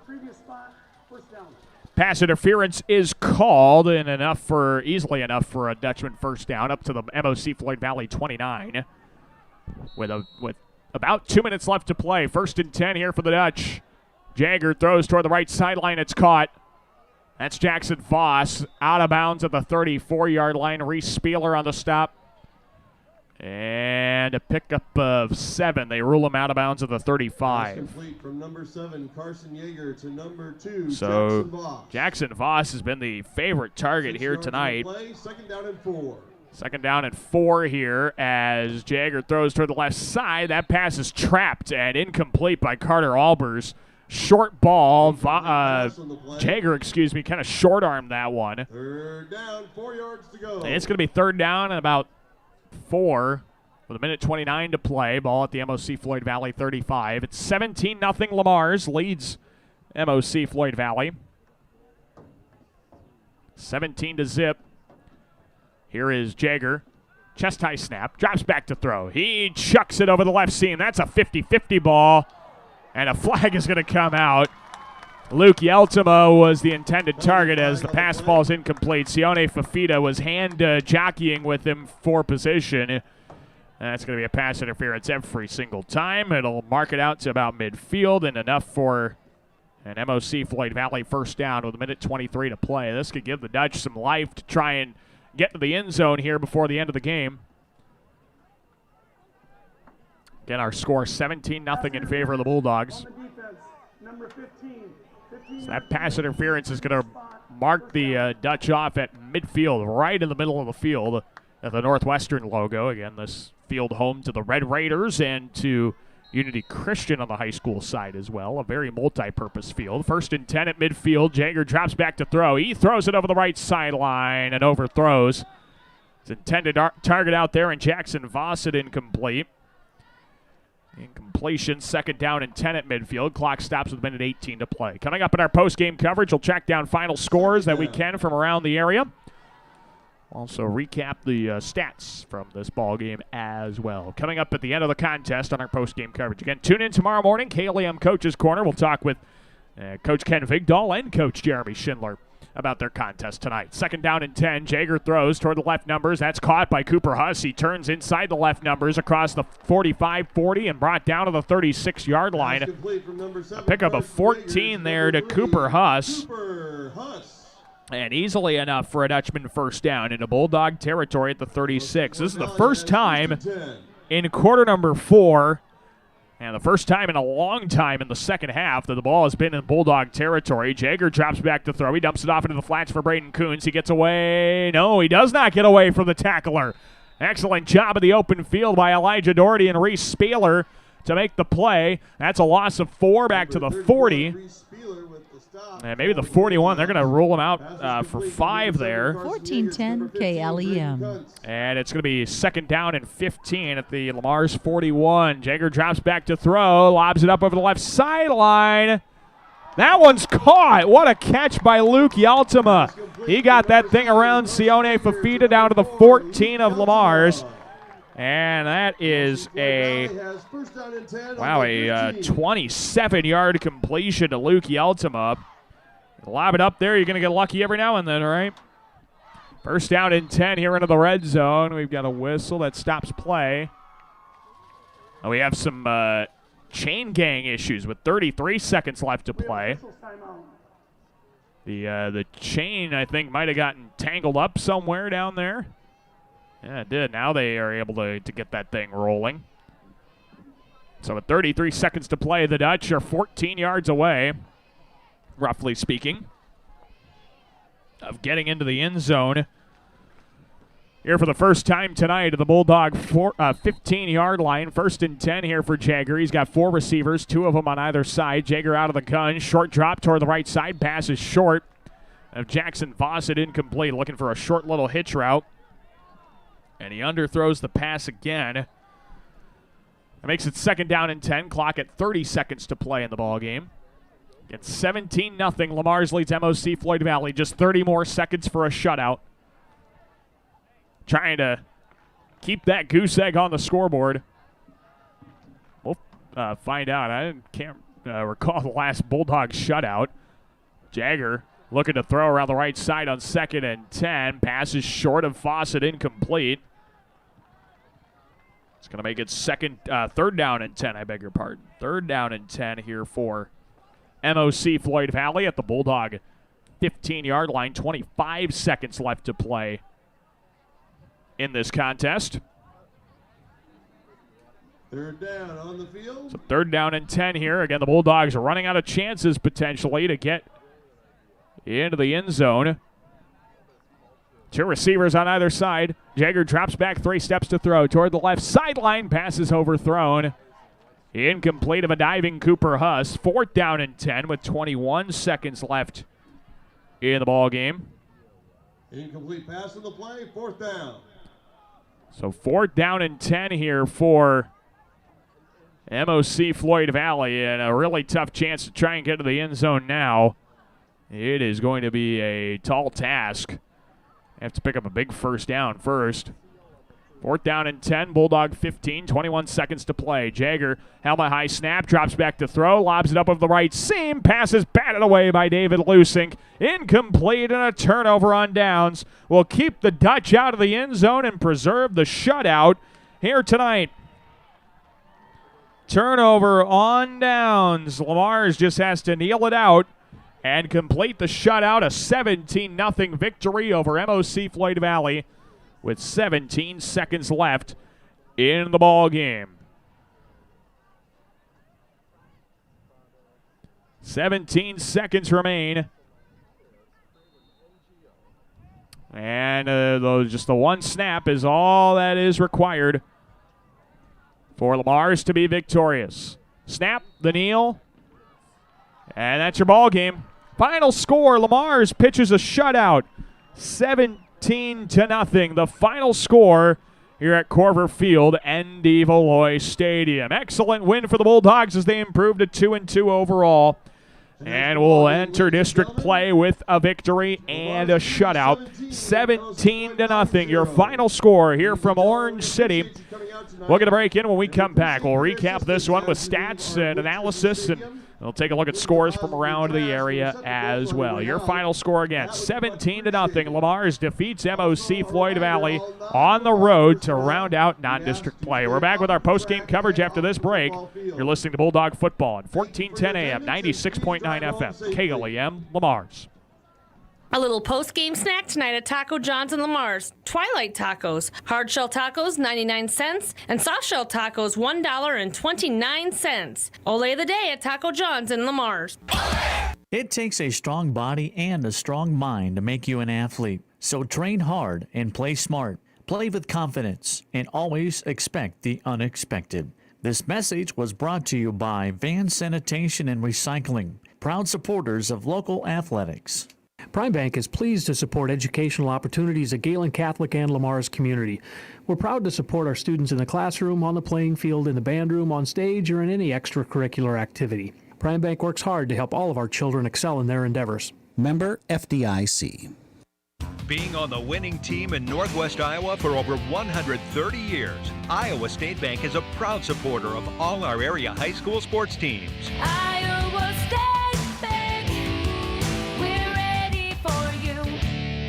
Hi, this is Julie Hurt with Century 21 ProLink in Lamar's, your local real estate expert dedicated to results. Whether buying or selling a home, call me, Julie Hurt, with Century 21 ProLink in Lamar's at 540-7757. That's 540-7757. Since 1932, Tenninger Insurance has been providing the area with dependable insurance coverage. A.J. Tenninger continues the tradition as an independent insurance agent dedicated to serving you. Tenninger Insurance, Plymouth Street, Lamar's. Galen Catholic School, excellence in education, leadership through Christ. For information, check their website at galencatholic.org. Success is born of skill and team. Like the teams playing, CNOS has combined award-winning skill and teamwork into the premier medical facility in the region. For the areas of joint, bone, muscle, nerve, and brain are treated with the skills of comprehensive care from a team of highly trained experts. And CNOS takes care of many of the student athletes in Siouxland. CNOS is proud to bring you this game. Go to cnos.net to learn more. Klein Insulation can provide you with a complete insulation system for your attic, crawl spaces, and foundation walls. Call Kyle with Klein Insulation at 540-5691. That's 540-5691. With over 35 years of construction experience, you can trust the expertise of Stratmeyer Home Improvement Center. From remodeling to adding on to siding and gutters, your hometown boys can do it all. Call Steve today at 546-4606. Stratmeyer's Home Improvement Center, your hometown boys. Have your lawn look as good as the ball that's hit to the outfield. Hummer's Lawn Care Service can help. They'll be there to keep your grass looking great while you're out at the game. Call Hummer today at 546-4087. Pete's Pizza House is not your usual pizza joint, serving up modern American fare. Famous for their signature pizza and wings, they also include amazing pasta dishes, quality steaks, premium burgers, and more. Always fresh, always clean, relaxing, and fun. That's Pete's Pizza House, located off Business 75 South Lamar's. At Universal Windows Direct, visit them today at 1303 Zenith Drive or call 712-587-7852 to set up your no-obligation quote. Universal Windows Direct. Top-notch automotive owners Jerry and Jason Mura can help with all your auto repair needs, from AC repair to transmission rebuilds, engine replacement, steering, suspension diagnostics, and more. Call 712-546-7430 or stop by Top Notch Automotive, 1600 18th Street Southwest, Lamar's. At the Pitchfork in Lamar's, located in the old Walmart building, we have a full line of both Toro and Steel products. Not only do we sell the products, we also service them. For more information, check out our website, www.pitchforkag.com, or give us a call at 712-540-4304. This is Derek Allen on the Lamar's football team. You're listening to Bulldog Football on 1410 AM, 96.9 FM, KLEM. And we welcome you back to Corver Field, Devaloy Stadium. What a fun one this was as Lamar's takes down MOC-Floyd Valley by the final score of 17-0. It was the first Bulldog shutout in 3 years, a 26-0 victory over MOC-Floyd Valley back in 2018, the last time Lamar's completed a football shutout. Excellent job, boys, as they win this one 17-0 over MOC-Floyd Valley. The Bulldogs improved to 2-2 overall, and MOC-Floyd Valley drops to 2-2 overall, as both these squads will enter district play in next week's slate of games. Let's take a look at our stats from this one. MOC-Floyd Valley with 174 yards of total offense, 114 through the air, 60 on the ground. And, boy, it was not the game that Carson Jagger was looking for here in this one, as he finishes 14 for 34 passing and 114 passing yards. It was not a good game running the football either. Braden Coons was the star there. 7 carries, 35 yards. 4 catches, 47 yards for Jackson Voss, and a pair of catches for 19 yards for Cooper Huss. As MOC-Floyd Valley struggled offensively, they, that 0 speaks volumes. That says a lot of how this game went for the MOC offense as they fall in this one. Again, a final of 17-0.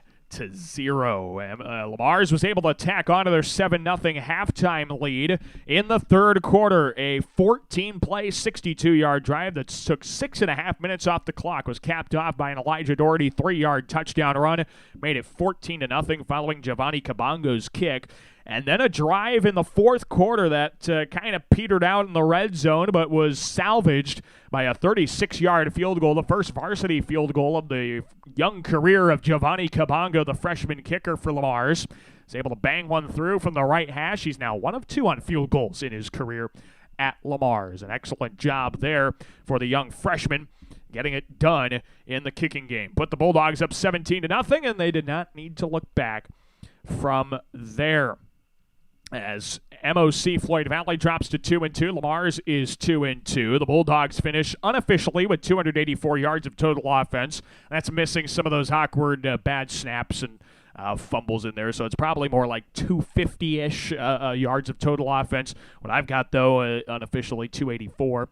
213 yards rushing, and the brunt of those coming from Elijah Doherty. 29 carries, 152 rushing yards, and a pair of rushing touchdowns as he runs over the Dutchman defense en route to the win. Other excellent runners. Keon Butcher had 5 carries, 27 yards. Only a pair of carries, but 24 yards rushing for David Lusink. And Tyler Iverson's going to end up with minus yards, but he did have some good runs and scampers later on in the game. Iverson finishes this contest 10 of 13 passing for 71 passing yards. He found David Lusink 5 times for 42 yards, 3 catches for 15 yards for Sione Fafita, some of the stars offensively for the Bulldogs here in this one. Again, it's Lamar's first football shutout of an opponent in 3 years. 2018, the last time the Bulldogs shut out an opponent, and coincidentally enough, it's MOC-Floyd Valley. They beat 26-0 in week 2 of the 2018 football season. So a fun one here from Lamar's. I mean, it doesn't get much better than this. When you can shut out an opponent, you can execute, and you can rebound. That first quarter was so difficult for the Bulldogs. They couldn't take care of the football. They couldn't get anything going offensively. They couldn't get good field position. That was another problem. But they were able to rebound, get things going in quarter number 2 with a touchdown, added on another touchdown in the third, a field goal in the fourth, and that was all she wrote from there. Again, our final 17-0. Let's take a look at some scores from around the area. We've got a score from Jim Lorenzen Field. It's a good one to report there as well. Galen Catholic defeating Hinton convincingly to open up their second game of district play, a 42-10 final score over the Hinton Blackhawks. Excellent job by the Jays as they improved to 2-2. And more importantly, a 1-1 district record in Class A District 1. Let's take a look around the area for some other final scores. Unity Christian defeats Cherokee 35-21. That's a good win for the Knights. Remsen St. Mary's currently leading Kingsley Pearson in the fourth quarter, 57-26. South O'Brien all over Alta Aurelia, 36-14 in quarter number 4. 5 minutes to play. Sergeant Bluff Luton leads Sioux City East 35-7. HMS over MMCRU in a final, 66-14. Western Christian and Ridgeview, the Wolfpack leading 31-12. Woodbury Central's all over Akron Westfield, 41-7. West Lyon wins the Beef Bowl over Central High and George Little Rock. Boy, what a tough start for the defending state runners-up in Class 2A. Central High and George Little Rock 1-3 to start the year, a 21-14 win for West Lyon. Spencer out of Class 4A District 1 defeats Sioux Center 17-7. Boyden Hall Rock Valley out of MOC's district defeats Algona 58-21. Sheldon over Okoboji 28-16. Sioux Central over Sibley Ocheyedan 29-2. That final score. And those are the scores I can track down for you here tonight. Again, Galen defeats Hinton 42-10. So we've got some wins to talk about tomorrow morning on the KLEM Coaches Corner program. We'll have Coach Ken Vigdahl at about 8:15 talk about this win against MOC-Floyd Valley. And we talk to Coach Jeremy Schindler coming up at 8:35 on Saturday morning on the KLEM Coaches Corner program. A couple of wins for Lamar's area teams. Excellent night of football. And now we head into district play for Bulldog football as they'll be home against Storm Lake for homecoming on Friday to open up district play in the newly renovated Class 4A District 1. So it should be an interesting start to the new class for Bulldog football. MOC-Floyd Valley's on the road at Bishop Heelan next week to open up district play in Class 3A District 1. We will be found in Akron coming up on Friday. We'll be covering Galen Catholic football at Akron Westfield. The Jays looking like they are coming off a win. Akron Westfield coming off a tough game against a very good Woodbury Central squad. So we'll see how that pans out in the third district game of the year for the Jays. We hope you can tune in. We'll have coverage on KLEM Radio, KLEM1410.com, and also video coverage on the KLEM Radio YouTube channel. All the many fine ways you can enjoy football Friday nights courtesy of your friends here at KLEM Radio. Again, our final score, 17-0 in favor of Lamar's. First Bulldogs shutout in 3 years. Excellent job as the Bulldogs improved to 2-2. Tune into the KLEM Coaches Corner tomorrow morning. And again, Galen Catholic football comes your way Friday night from Akron here on KLEM. That'll do it for our football coverage. I want to thank you all so much for tuning in tonight and enjoying this win and being along for the ride with me. Thanks for tuning in. Thanks to all of our sponsors bringing this one to you on KLEM Radio and making this broadcast possible. For all of us at KLEM Radio and for KLEM Radio Sports, I'm KLEM Sports Director Daniel Versteg. We now join the Delilah Show, already in progress. Have a good evening, everyone. This is 1410 KLEM Lamar's and on 96.9 FM.